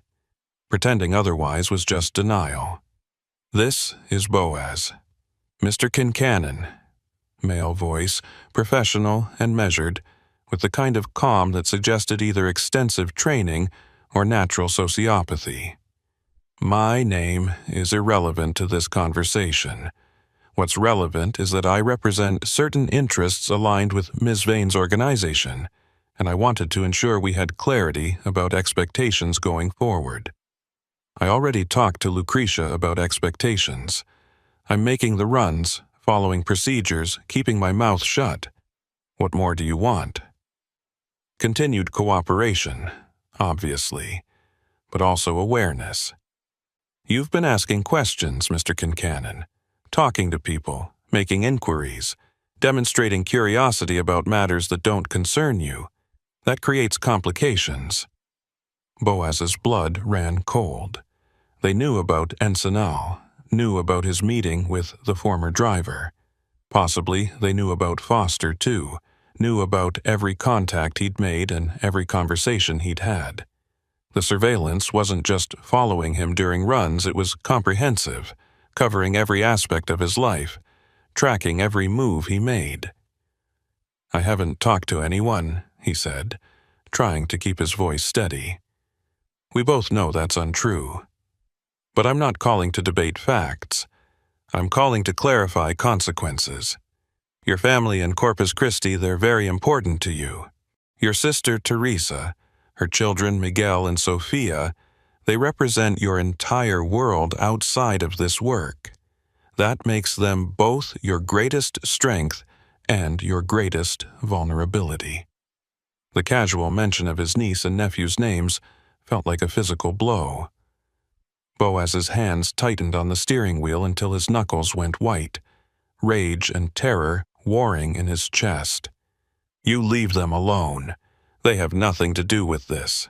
They have everything to do with this, Mr. Kincannon. They're the reason you'll continue cooperating, the reason you'll stop asking questions, the reason you'll accept your expanded role when Ms. Vane explains it to you next week. Because the alternative, making noise or trying to involve authorities or becoming a problem that needs solving, that alternative doesn't just affect you. It affects everyone connected to you, everyone you care about, everyone who matters. You're threatening to hurt children. I'm explaining reality. We don't want to hurt anyone, Mr. Kincannon. We want smooth operations, reliable logistics, and personnel who understand their roles and perform them without complications. You provide that, everyone stays safe. You deviate, people get hurt. Simple cause and effect, nothing personal, just business.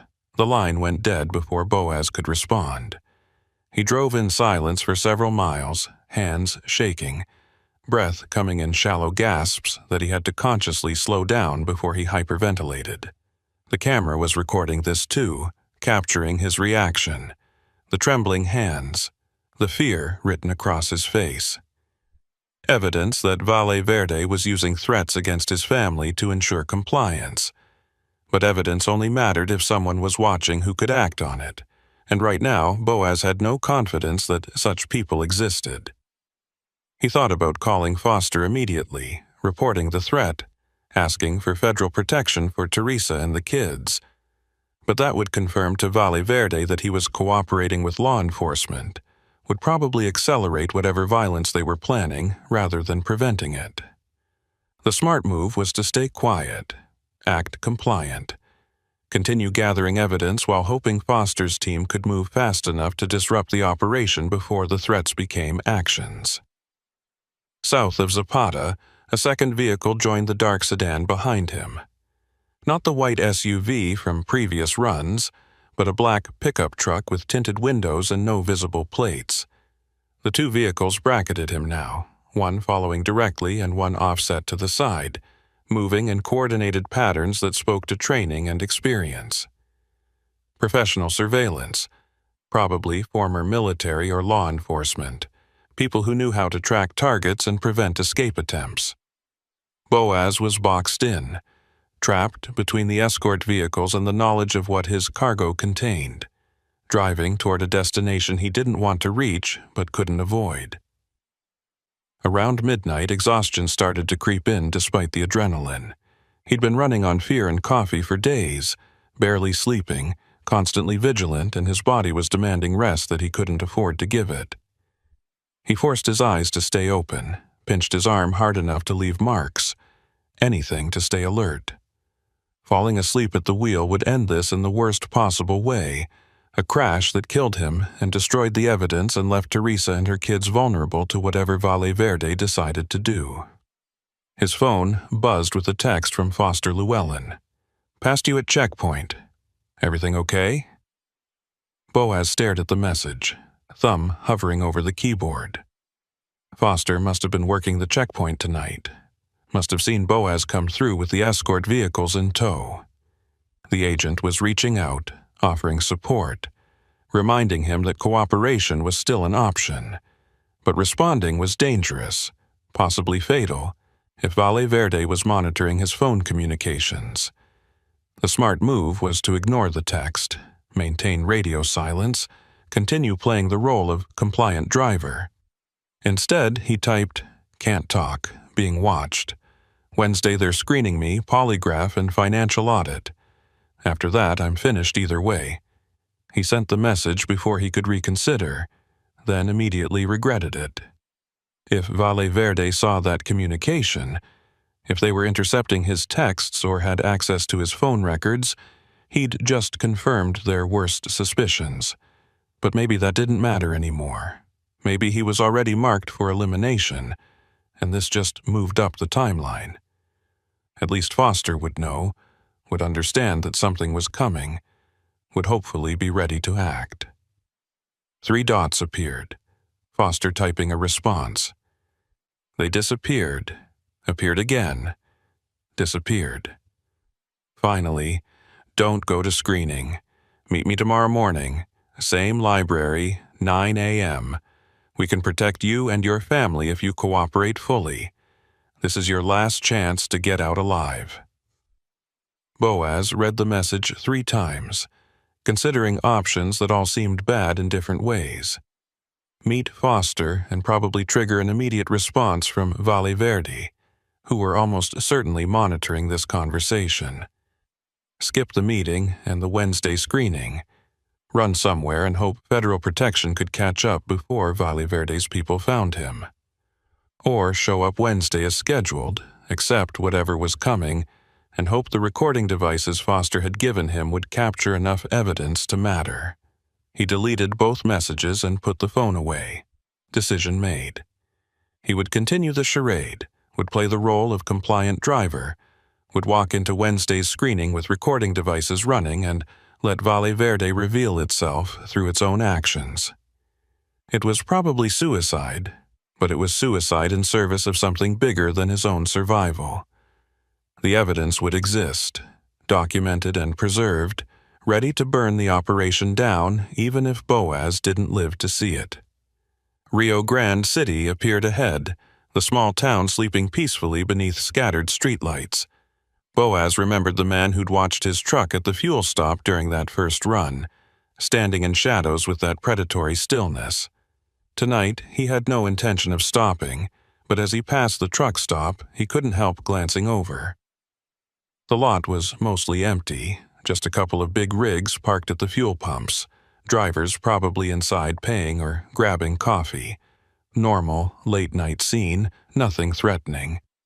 But he knew now that threats weren't always visible, that Valle Verde's people could be anywhere, could look like anyone, could appear as just another driver or mechanic or fuel attendant until the moment they weren't. The black pickup that had been following peeled off at Rio Grande City, disappearing into the town's darkened streets. but the dark sedan remained, maintaining its position behind Boaz's trailer with mechanical precision. One escort was apparently sufficient for this final stretch into McAllen, or maybe the pickup had other tasks to accomplish, other checkpoints to monitor or threats to address. Boaz tried not to think about what those tasks might involve, tried not to imagine the pickup heading north toward Corpus Christi, where Teresa and her kids slept, unaware of the danger circling them.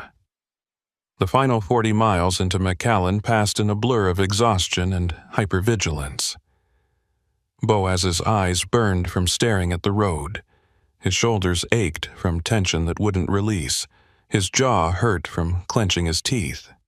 When the warehouse district finally appeared on the horizon, sprawling industrial buildings lit by security lights and outlined against the night sky, he felt an exhausted relief so intense it was almost physical. Not relief that the run was over, but relief that he'd made it this far without anything catastrophic happening. Without his truck being pulled over and searched, without the escort vehicles forcing him off the road into some remote location where he'd disappear like so many others. He navigated the familiar streets to the McAllen distribution center, backed his trailer into the same loading dock as before, and killed the engine. The sudden silence was deafening after hours of road noise and diesel rumble. Boaz sat in the darkness of his cab, breathing slowly, trying to steady his nerves for whatever came next. The camera hidden behind his sun visor continued recording, capturing the loading dock, the warehouse workers approaching, the dark sedan parking in a position that blocked the most direct exit route. The warehouse manager he'd seen on previous runs approached with his clipboard, but tonight he wasn't alone. Accompanying him was a woman Boaz didn't recognize, mid-30s, wearing business casual clothing and an expression that was professionally pleasant but somehow conveyed absolute authority. She gestured for Boaz to roll down his window, and he complied, feeling like a man following a script written by someone else. "Mr. Kincannon, I'm here on behalf of Ms. Vane to personally oversee tonight's delivery." Her voice matched her appearance, professional and controlled, with just a hint of something sharp underneath. She wanted to ensure everything proceeds smoothly, and that you're settling into your new schedule comfortably. "Everything's fine," Boaz said, keeping his tone neutral. "Just here to make the delivery." "Of course. The unloading will begin shortly. Ms. Vane has requested that drivers remain in their cabs during cargo handling procedures. It helps maintain chain of custody documentation and prevents any confusion about responsibility if issues arise." She smiled, but it didn't reach her eyes. "I'm sure you understand." What Boaz understood was that he was being explicitly prevented from observing the unloading, kept isolated and blind to what was actually happening to the cargo once it left his trailer. On previous runs, he'd been free to use the warehouse facilities, watch the unloading if he wanted, even help if they were short-handed.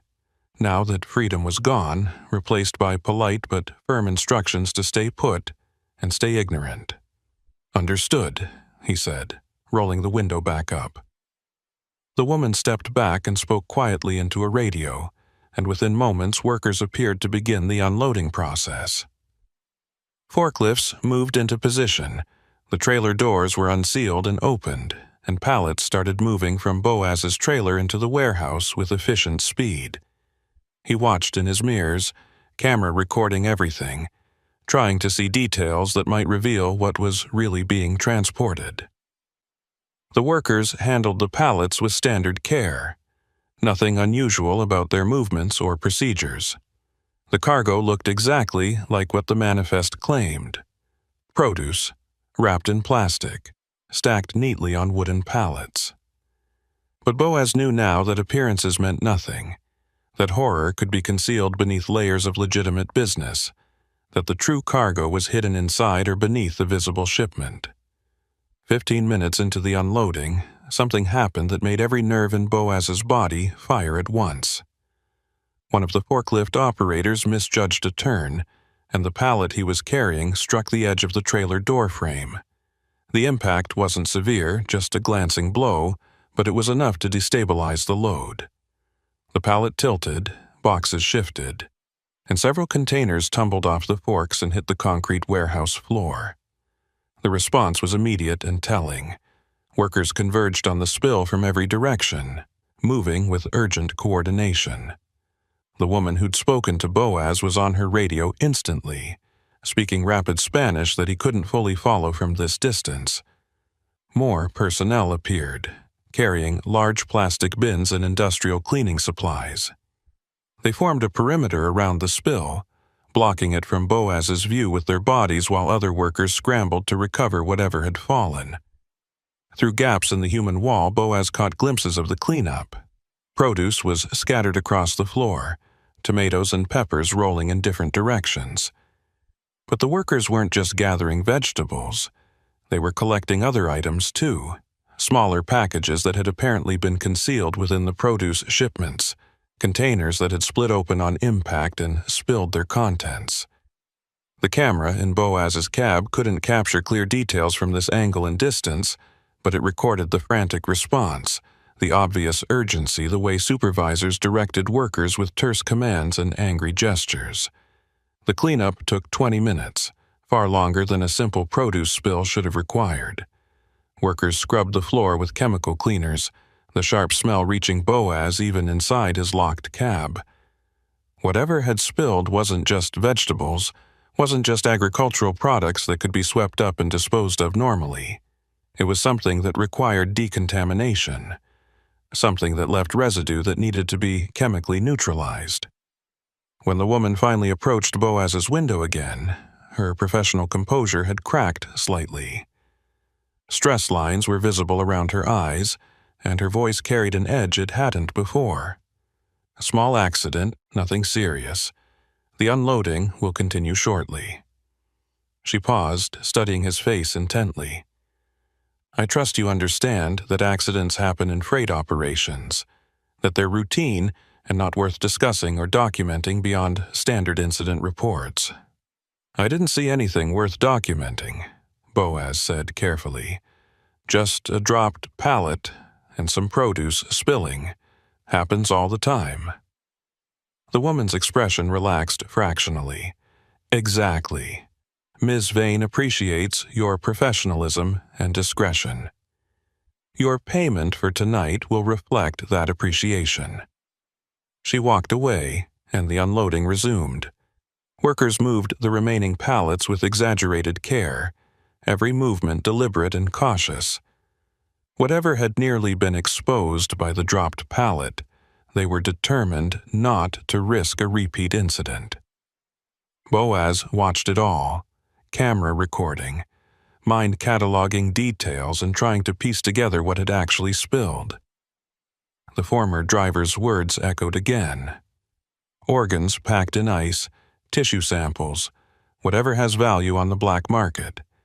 Human remains concealed within legitimate shipments, transported in refrigerated containers that masked the smell and provided cover for the real cargo. The unloading finished without further incidents. The warehouse manager brought Boaz the delivery confirmation to sign, and he scrawled his signature mechanically, accepting his complicity in whatever had just been transferred from his trailer into Valle Verde's distribution network. The woman supervised as he secured the trailer doors, watching to ensure he didn't examine the interior too closely, didn't notice details that might raise questions or prompt unwanted curiosity. As Boaz prepared to pull out, she approached his window one final time. Ms. Vane asked me to remind you about your schedule.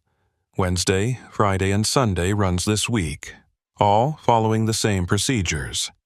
And don't forget your meeting with her on Wednesday morning before your scheduled departure. She's looking forward to discussing your future with the organization. Boaz nodded without speaking, not trusting his voice. He started the engine and pulled away from the loading dock, watching the warehouse recede in his mirrors. The dark sedan fell in behind him immediately, resuming its escort position for the return trip to Laredo. Nothing had changed. The surveillance continued, the operation proceeded, and he was still trapped in the middle of it. The drive back passed in exhausted silence. Dawn was breaking as Boaz crossed into Laredo, painting the eastern sky in shades of orange and red that looked like warnings or omens. He pulled into the depot as the day shift was arriving, mechanics and drivers beginning their routines, everything appearing normal and professional, and completely disconnected from the horror that Boaz had just participated in. Marcus was waiting in the dispatch office with the payment envelope, but he wasn't alone.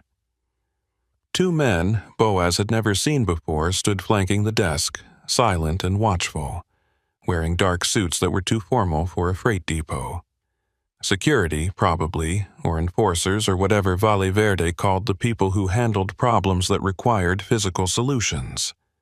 Their presence transformed the familiar office into something menacing, a space where business could be conducted, but violence was always just beneath the surface.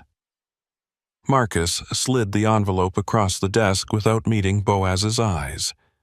"Good run. No issues reported. Ms. Vane wanted me to confirm your Wednesday morning appointment, 9 a.m., here at the depot. She'll have some personnel matters to discuss with you before your next departure." "I'll be here," Boaz said, taking the envelope. The weight felt heavier than previous payments, possibly because there was more cash inside, possibly because the moral weight of what he was being paid for had become too heavy to ignore. She also wanted me to pass along a reminder. Marcus finally looked up, and something in his expression might have been sympathy or warning or just resignation. We're all part of a team here. Team members trust each other, support each other, don't create complications that affect everyone else's livelihood. You've been a good team member so far, Boaz. Ms. Vane hopes that continues. The two silent men flanking the desk shifted slightly, a subtle repositioning that drew Boaz's attention to them and their obvious purpose. The message was clear. Compliance was expected, deviation would be addressed, and the address would be physical and final.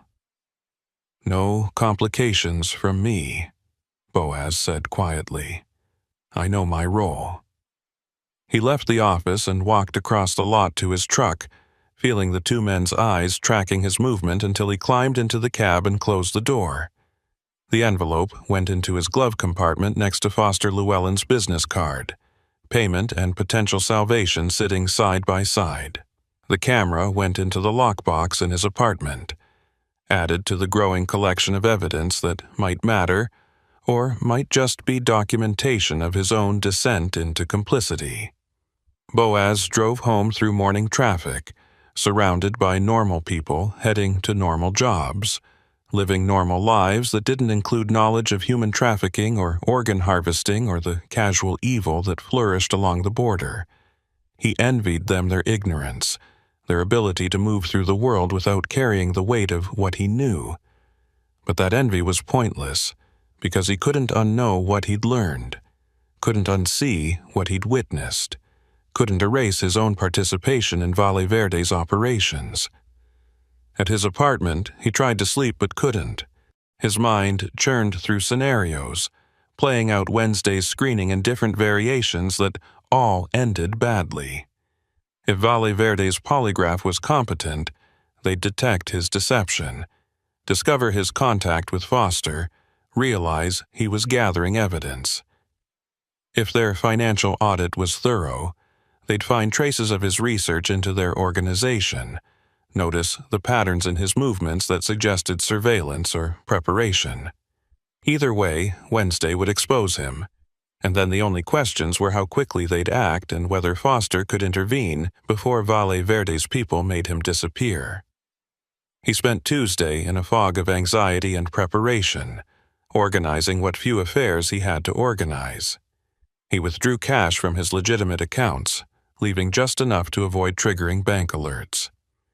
He wrote a letter to Teresa explaining everything, sealed it in an envelope with instructions to be opened if anything happened to him, and left it with a neighbor he trusted.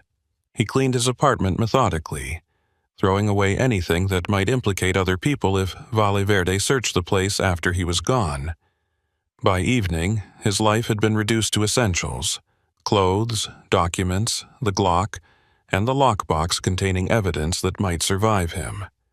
Tuesday night he barely slept, dozing fitfully between nightmares where he opened his trailer to find it full of bodies, faces he recognized from missing person reports, hands reaching out toward him in silent accusation. He woke repeatedly, heart pounding, checking the time and calculating how many hours remained until Wednesday morning's appointment. Each time, the hours had barely moved, time crawling toward something inevitable and probably fatal. Wednesday morning arrived gray and humid, clouds hanging low and heavy like they were pressed down by the same oppressive weight Boaz felt in his chest. He showered and dressed in clean clothes, trying to appear normal and professional and not at all like a man walking to his own execution.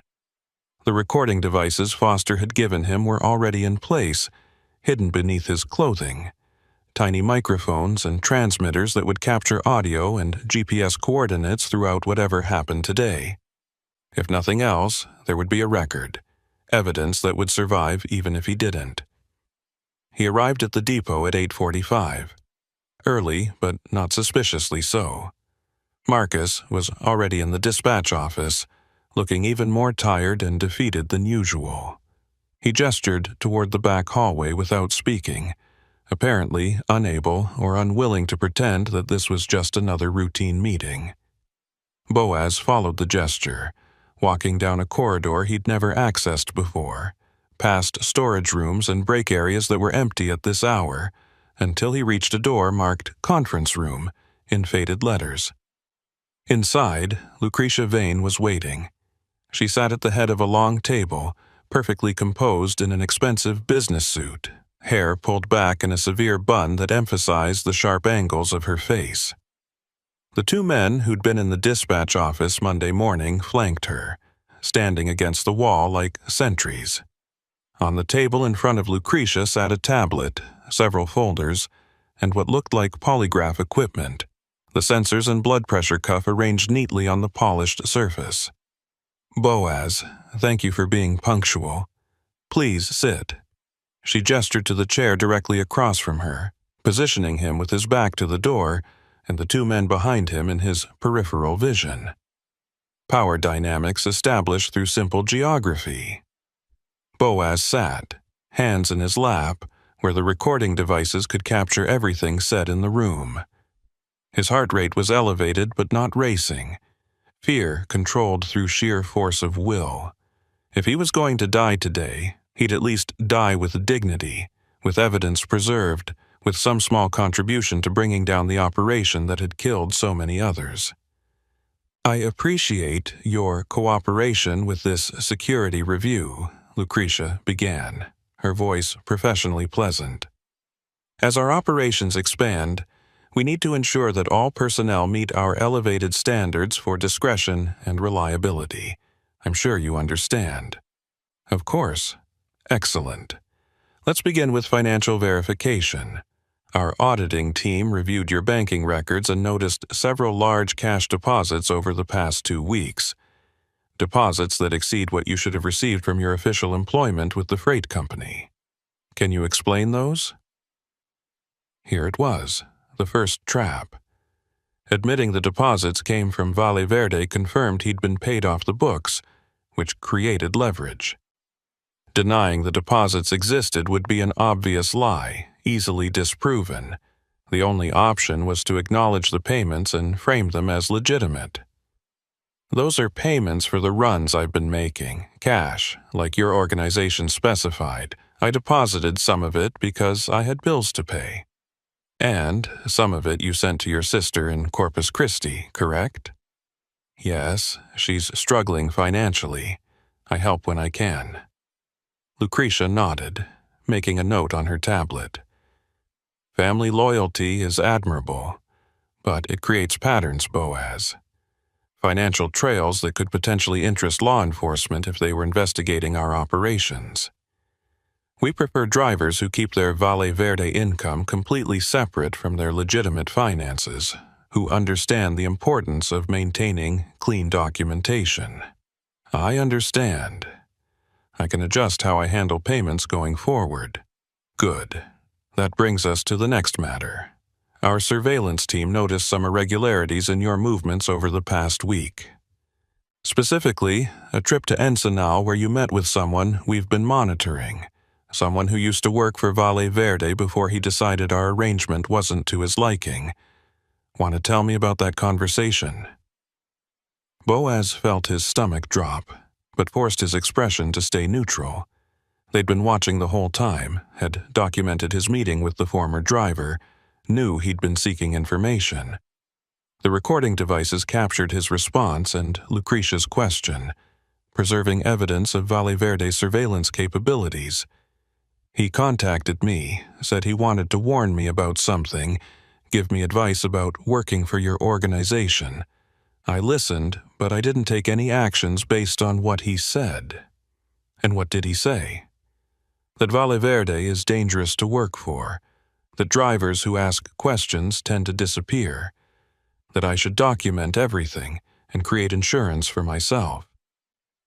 Boaz paused, making a decision to push back slightly and see how she reacted. Basically, he told me the same things you've been telling me, just from the perspective of someone who got out instead of someone running the operation. Lucretia's eyes narrowed fractionally, the first crack in her professional composure. Did he make any specific allegations about what we transport? Any claims about the nature of our cargo? He made claims. I didn't believe them because they seemed paranoid and extreme. People who quit jobs tend to justify their decisions by villainizing their former employers. I assumed he was doing that. It was a careful answer, acknowledging the meeting without confirming belief in what the former driver had said. Lucretia studied him for a long moment, apparently trying to determine if he was lying. The recording devices captured her scrutiny, the silence stretching between them, the weight of decisions being made about whether Boaz was salvageable or had become a problem requiring permanent solutions. The polygraph will help clarify your truthfulness, she said finally. But before we begin that process, I want to address one more concern. Our technical team noticed that you've been researching Valle Verde agricultural distributors online, searching for business records, looking into ownership structures, checking for news articles about our operations. That kind of curiosity suggests you're not fully comfortable with your role in our organization. Want to explain what you were looking for? Another trap. Admitting to research confirmed his suspicions and made him a threat. Denying it would be contradicted by browsing history they'd obviously accessed somehow, either through malware on his computer or cooperation from his internet provider. Boaz made a split-second decision to own the research but frame it innocently. I wanted to understand who I was working for. After 15 years driving for legitimate companies, suddenly I'm making runs for an organization I'd never heard of, getting paid cash, being followed by escort vehicles. That made me curious about whether Valle Verde was legitimate or whether I was getting involved in something illegal. The research reassured me that you're a real company with proper documentation, which made me more comfortable continuing the work. And what would you have done if the research had shown something concerning? Honestly, probably kept driving anyway because I need the money and because walking away seemed more dangerous than staying. But I wanted to know what I was getting into. Lucretia appeared to consider this, weighing his answer against whatever intelligence they'd gathered about his activities. That's fair. Due diligence is understandable, even commendable to a point.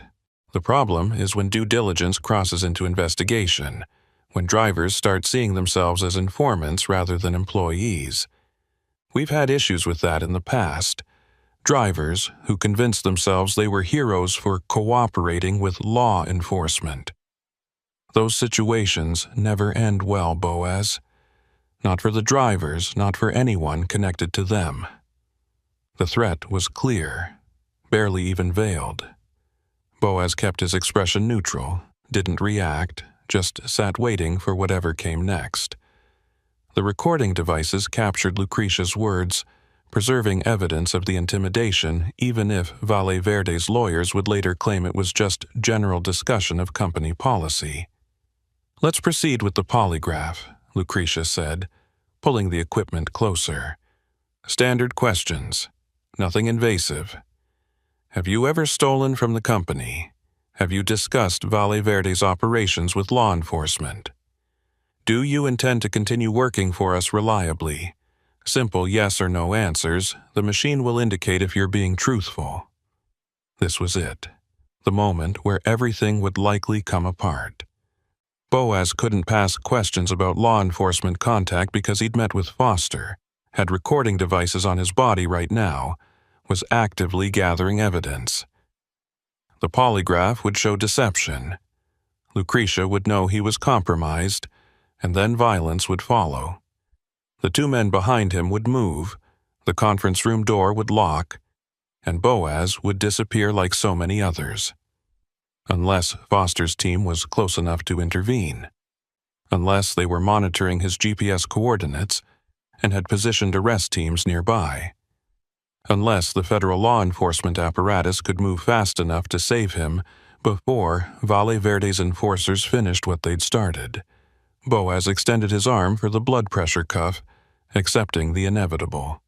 "Let's get started." Lucretia attached the sensors with practiced efficiency, her fingers cold against his skin.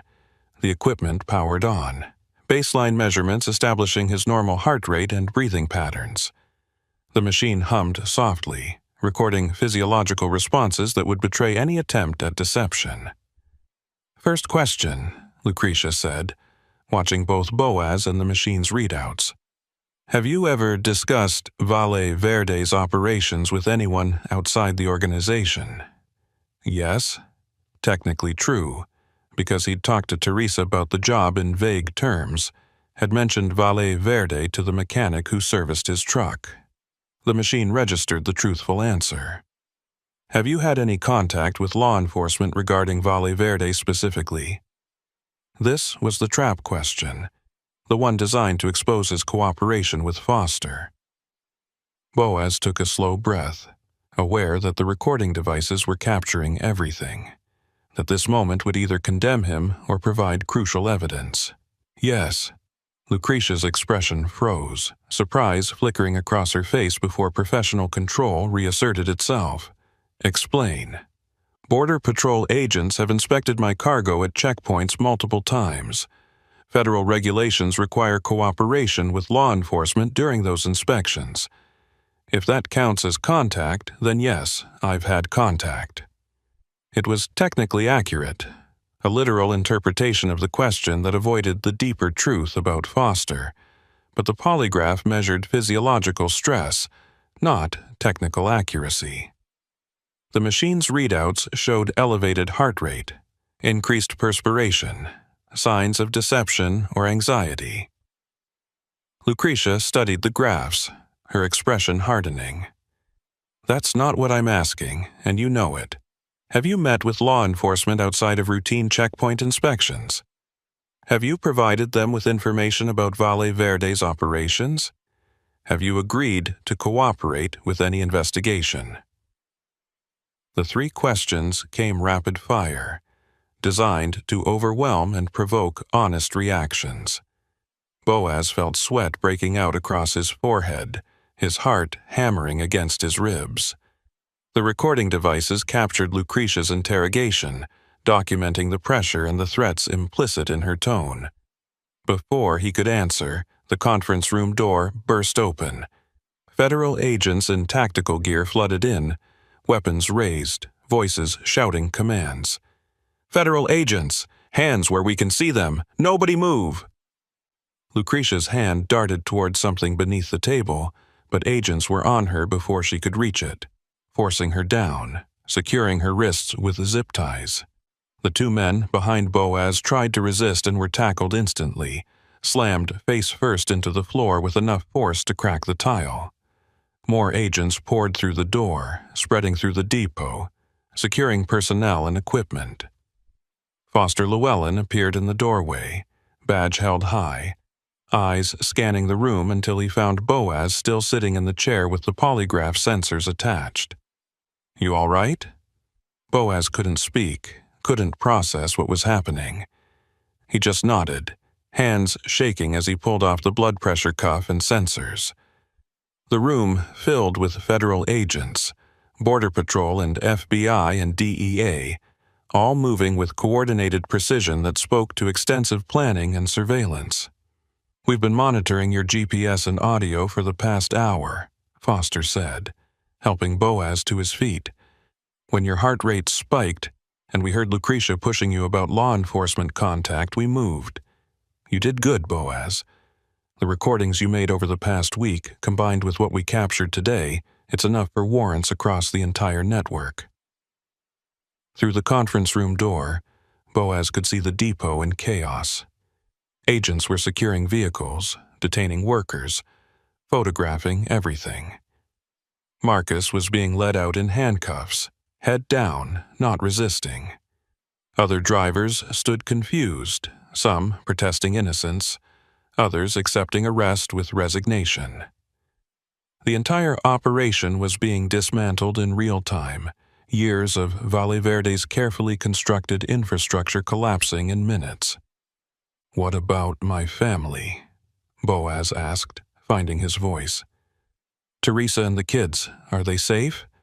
"Federal marshals are with them right now. They're being relocated to protective custody, new identities, complete insulation from any retaliation." Foster guided Boaz toward the door, through the chaos of the ongoing raid. "You're going with them, new name, new city, new life. It's the only way to keep you safe from what's left of Valle Verde's organization." Boaz let himself be led outside into bright morning sunlight that seemed wrong somehow, too normal for the moment. His truck sat where he'd parked it hours ago, surrounded now by federal agents documenting everything, photographing the exterior, preparing to search the interior and trailer for evidence. 15 years he'd driven that Peterbilt, crossed hundreds of thousands of miles, hauled countless loads. Now it was just evidence, another piece of property to be seized and examined, and eventually auctioned off to strangers. A federal vehicle waited to transport him to wherever protective custody began. Boaz climbed in, watching through tinted windows as agents swarmed the depot. Lucretia Vane was being loaded into a separate transport, still composed even in restraints, probably already planning legal strategies and calculating which subordinates could be sacrificed to protect higher-level operators. People like her survived through layers of insulation and plausible deniability. The raid would damage Valle Verde's operations, but probably wouldn't destroy the organization entirely. The vehicle pulled away from the depot, heading toward whatever came next. Foster sat in the front passenger seat, occasionally speaking into a radio, coordinating with other teams executing simultaneous raids across South Texas. Warehouses, distribution centers, border crossing points, all being hit at once in an operation designed to maximize disruption and evidence collection. "How long were you watching me?" Boaz asked quietly. Foster turned to face him. "Since the first night you made contact. We had surveillance on the depot, on Valle Verde's known properties, on key personnel. When you showed up on our radar as a new regular driver, we started monitoring you more closely. The recording devices we gave you helped, but we were already tracking your movements and documenting the organization's activities. So I was bait. You used me to map the network. You were a cooperative witness who helped us build an airtight case. There's a difference." Foster paused. "I know it doesn't feel like victory right now, but what you did matters. The cargo we seized from your trailer last night contained human remains from 14 people." 14 families who'll get answers now, who'll be able to bury their loved ones instead of wondering forever what happened. That's because of you, Boaz. Because you had the courage to gather evidence instead of just walking away. 14 people. The number hit Boaz like a physical blow. He'd hauled the remains of 14 murdered human beings, delivered them to Valle Verde's distribution network where they'd been processed and sold. The nausea that had been his constant companion for weeks rose again, and this time he couldn't force it down. He leaned forward, dry heaving, nothing left in his stomach to expel but bile and horror. The trials will be hard, Foster continued quietly. You'll have to testify, relive all of this in courtrooms while defense attorneys try to discredit you. Some defendants will take plea deals and cooperate. Others will fight every charge. It'll take years to work through the legal system, and Valle Verde's organization will try to retaliate even from prison. That's why protective custody is permanent. You can't go back to your old life, can't contact old friends, can't be Boaz Kincannon anymore. Who will I be? Someone new. The marshals will help you build a new identity, new background, new everything. Teresa and her kids, too. You'll all be relocated together, but separately. Close enough to maintain contact, but not so close that finding one of you leads to the others. Foster handed him a folder. This has preliminary information. Read it. Start thinking about what kind of person you want to become. It's not often people get a chance to completely reinvent themselves. Boaz opened the folder mechanically, scanning documents about relocation procedures and identity construction. New name, new social security number, new employment history. Everything carefully crafted to create a person who'd never driven trucks along the South Texas border, who'd never worked for Valle Verde, who'd never been complicit in human trafficking.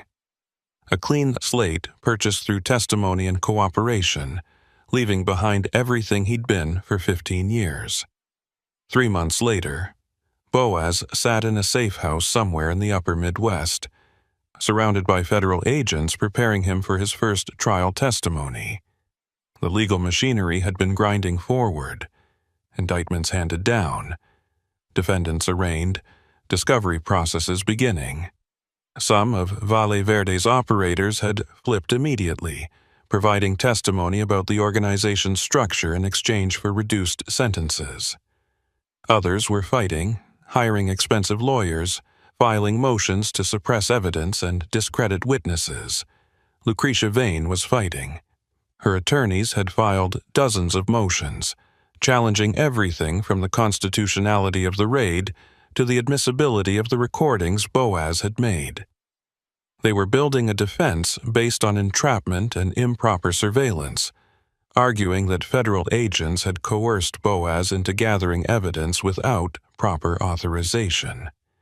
It probably wouldn't work, the recordings were too damning, but they'd make the trials expensive and difficult.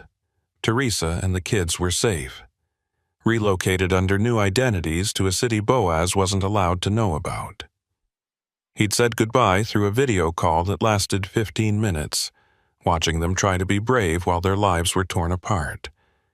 Miguel had cried, not understanding why Uncle Boaz couldn't visit anymore. Sophia had just stared at the screen, confused and hurt.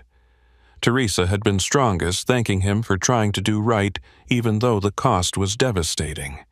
The former driver who'd warned Boaz at Ensenal had been found dead 3 weeks after the raids.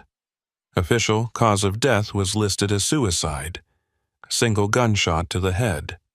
No signs of struggle. But Boaz knew better. Valle Verde's reach extended beyond arrests and trials, beyond imprisonment and federal protection.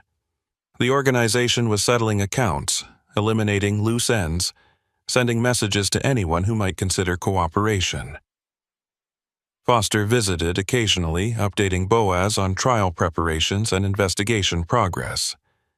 The cargo seized from Boaz's final runs had been analyzed, DNA extracted, Identities confirmed.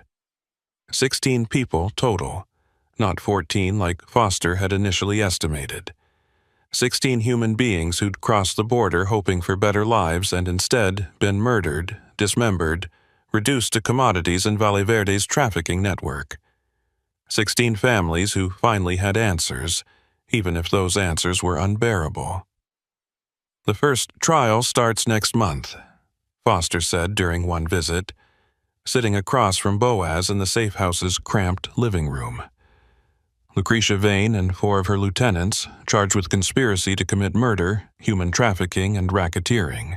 You'll be testifying for probably 3 days, maybe longer if the defense cross-examination is aggressive. Will I be safe in the courthouse?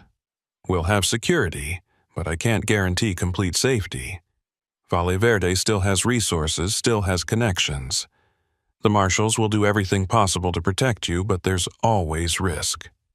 Foster leaned forward, expression serious. You can still back out, refuse to testify, stay in protective custody indefinitely without participating in the trials. It's your choice. What happens if I don't testify? Some defendants might walk on reduced charges. The evidence is strong, but your testimony ties everything together, provides the narrative that juries need to understand how the organization operated. Without you, some people who deserve life sentences might get 10 years instead. Boaz thought about the 16 people whose remains he'd transported, about their families waiting for justice, about all the future victims who'd be spared if Valle Verde's organization was truly dismantled. I'll testify. I owe them that much. The trial began on a cold morning in federal court. Security heavy enough that the building felt like a fortress. Boaz was transported in an unmarked vehicle, surrounded by marshals, entering through a secure entrance away from public access. The courtroom was packed with media, victims' families, law enforcement observers. Lucretia Vane sat at the defense table in an expensive suit, looking calm and confident, like someone who'd never doubted she'd walk free. Boaz's testimony lasted 4 days, not 3. He recounted every run he'd made for Valle Verde, described the surveillance and threats, explained how he'd gathered evidence and cooperated with federal agents. The prosecution led him through a careful narrative, building the case methodically. The defense attacked from every angle, trying to paint him as an unreliable witness motivated by immunity deals and witness protection benefits.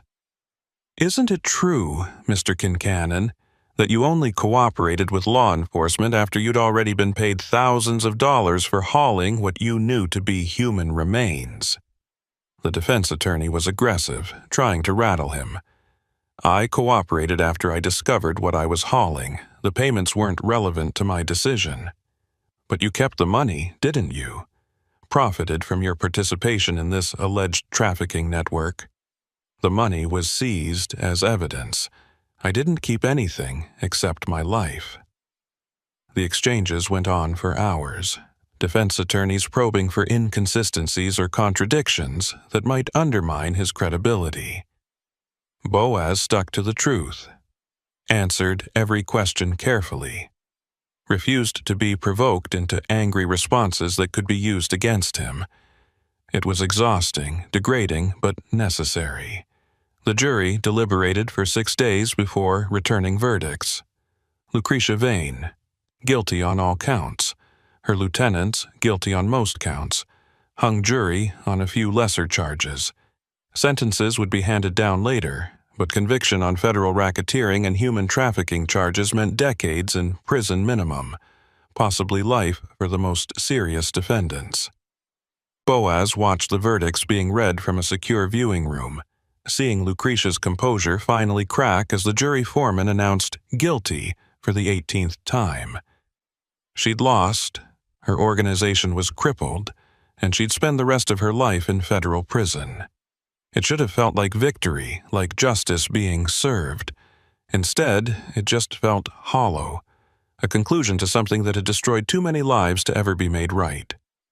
More trials followed over the next year. Mid-level operators, corrupt officials, logistics coordinators. Some pleaded guilty and cooperated, others fought and lost.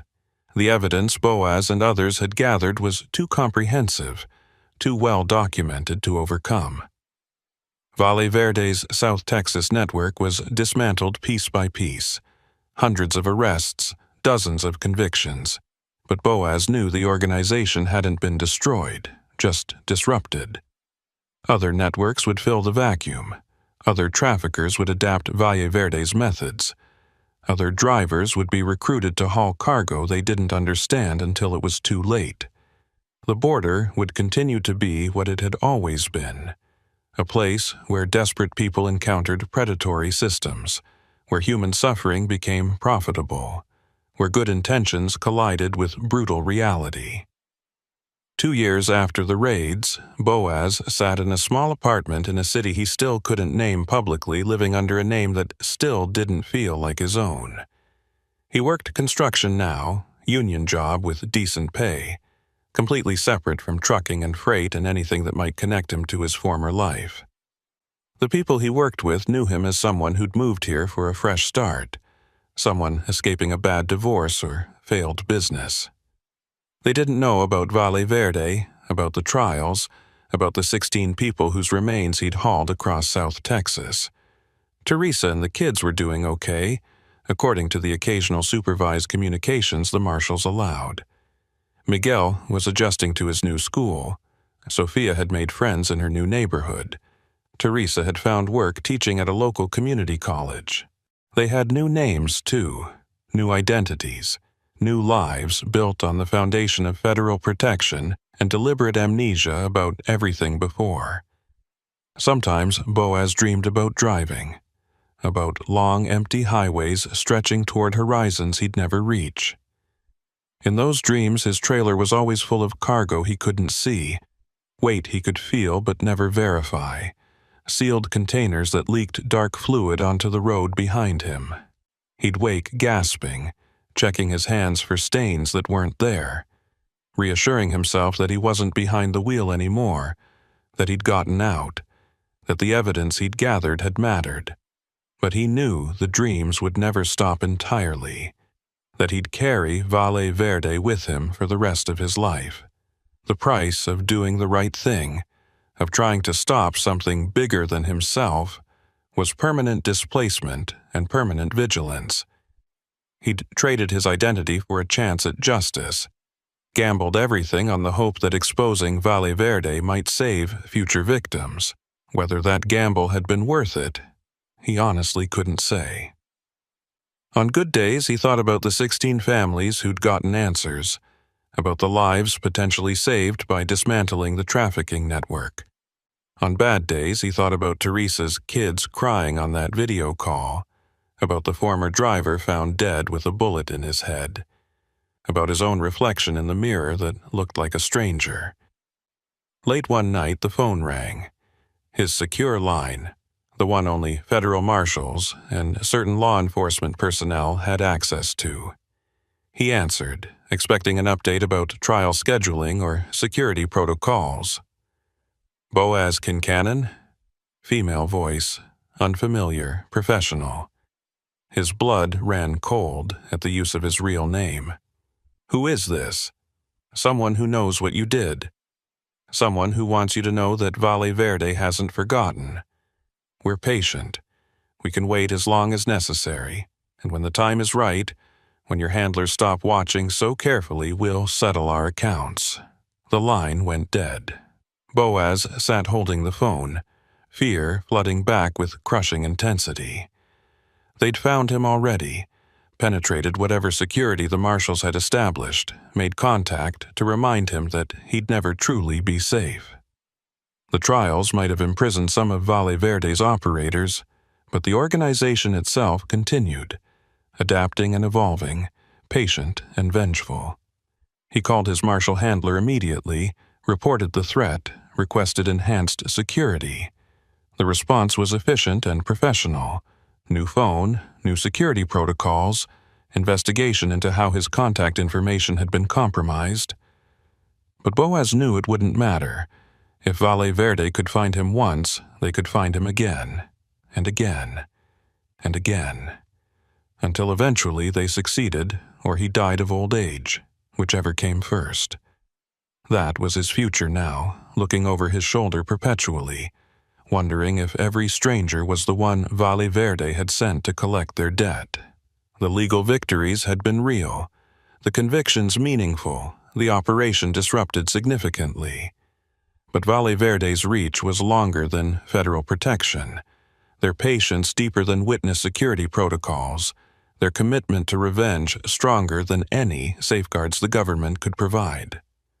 Boaz understood now what the former driver had tried to tell him at Encinal. There was no clean exit from Valle Verde's network, no safe ending for anyone who opposed them. The best you could hope for was to survive longer than they expected, gather enough insurance to make killing you more costly than letting you live, create enough leverage to buy years instead of months. He'd done his part, testified in multiple trials, helped to secure dozens of convictions. 16 families had gotten closure. Future victims had potentially been spared. The price for that was his identity, his career, his relationship with his family, and his peace of mind.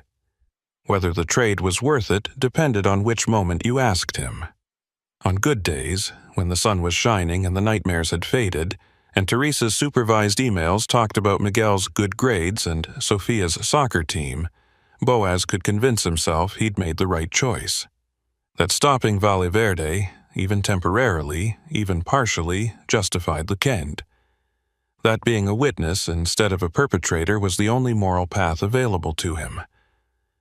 On bad days when the dreams were vivid and the threats felt immediate and the weight of displacement crushed down on him, he wondered if he should have just kept driving, taken the money, delivered the cargo, looked the other way, lived with guilt instead of fear, compromised morally rather than sacrificing everything.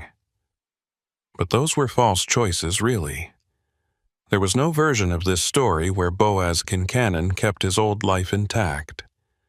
The moment he'd taken that first envelope of cash from Valle Verde, the moment he'd agreed to make that first run, his future had forked into different flavors of destruction. Complicity or testimony, guilt or displacement, slow moral corrosion or sudden violent upheaval. He'd chosen testimony, chosen displacement, chosen to live with fear rather than guilt. And now he'd live with that choice for however many years remained, whether that was decades or whether Valle Verde's patient revenge arrived tomorrow. The phone didn't ring again that night, but Boaz knew it would eventually.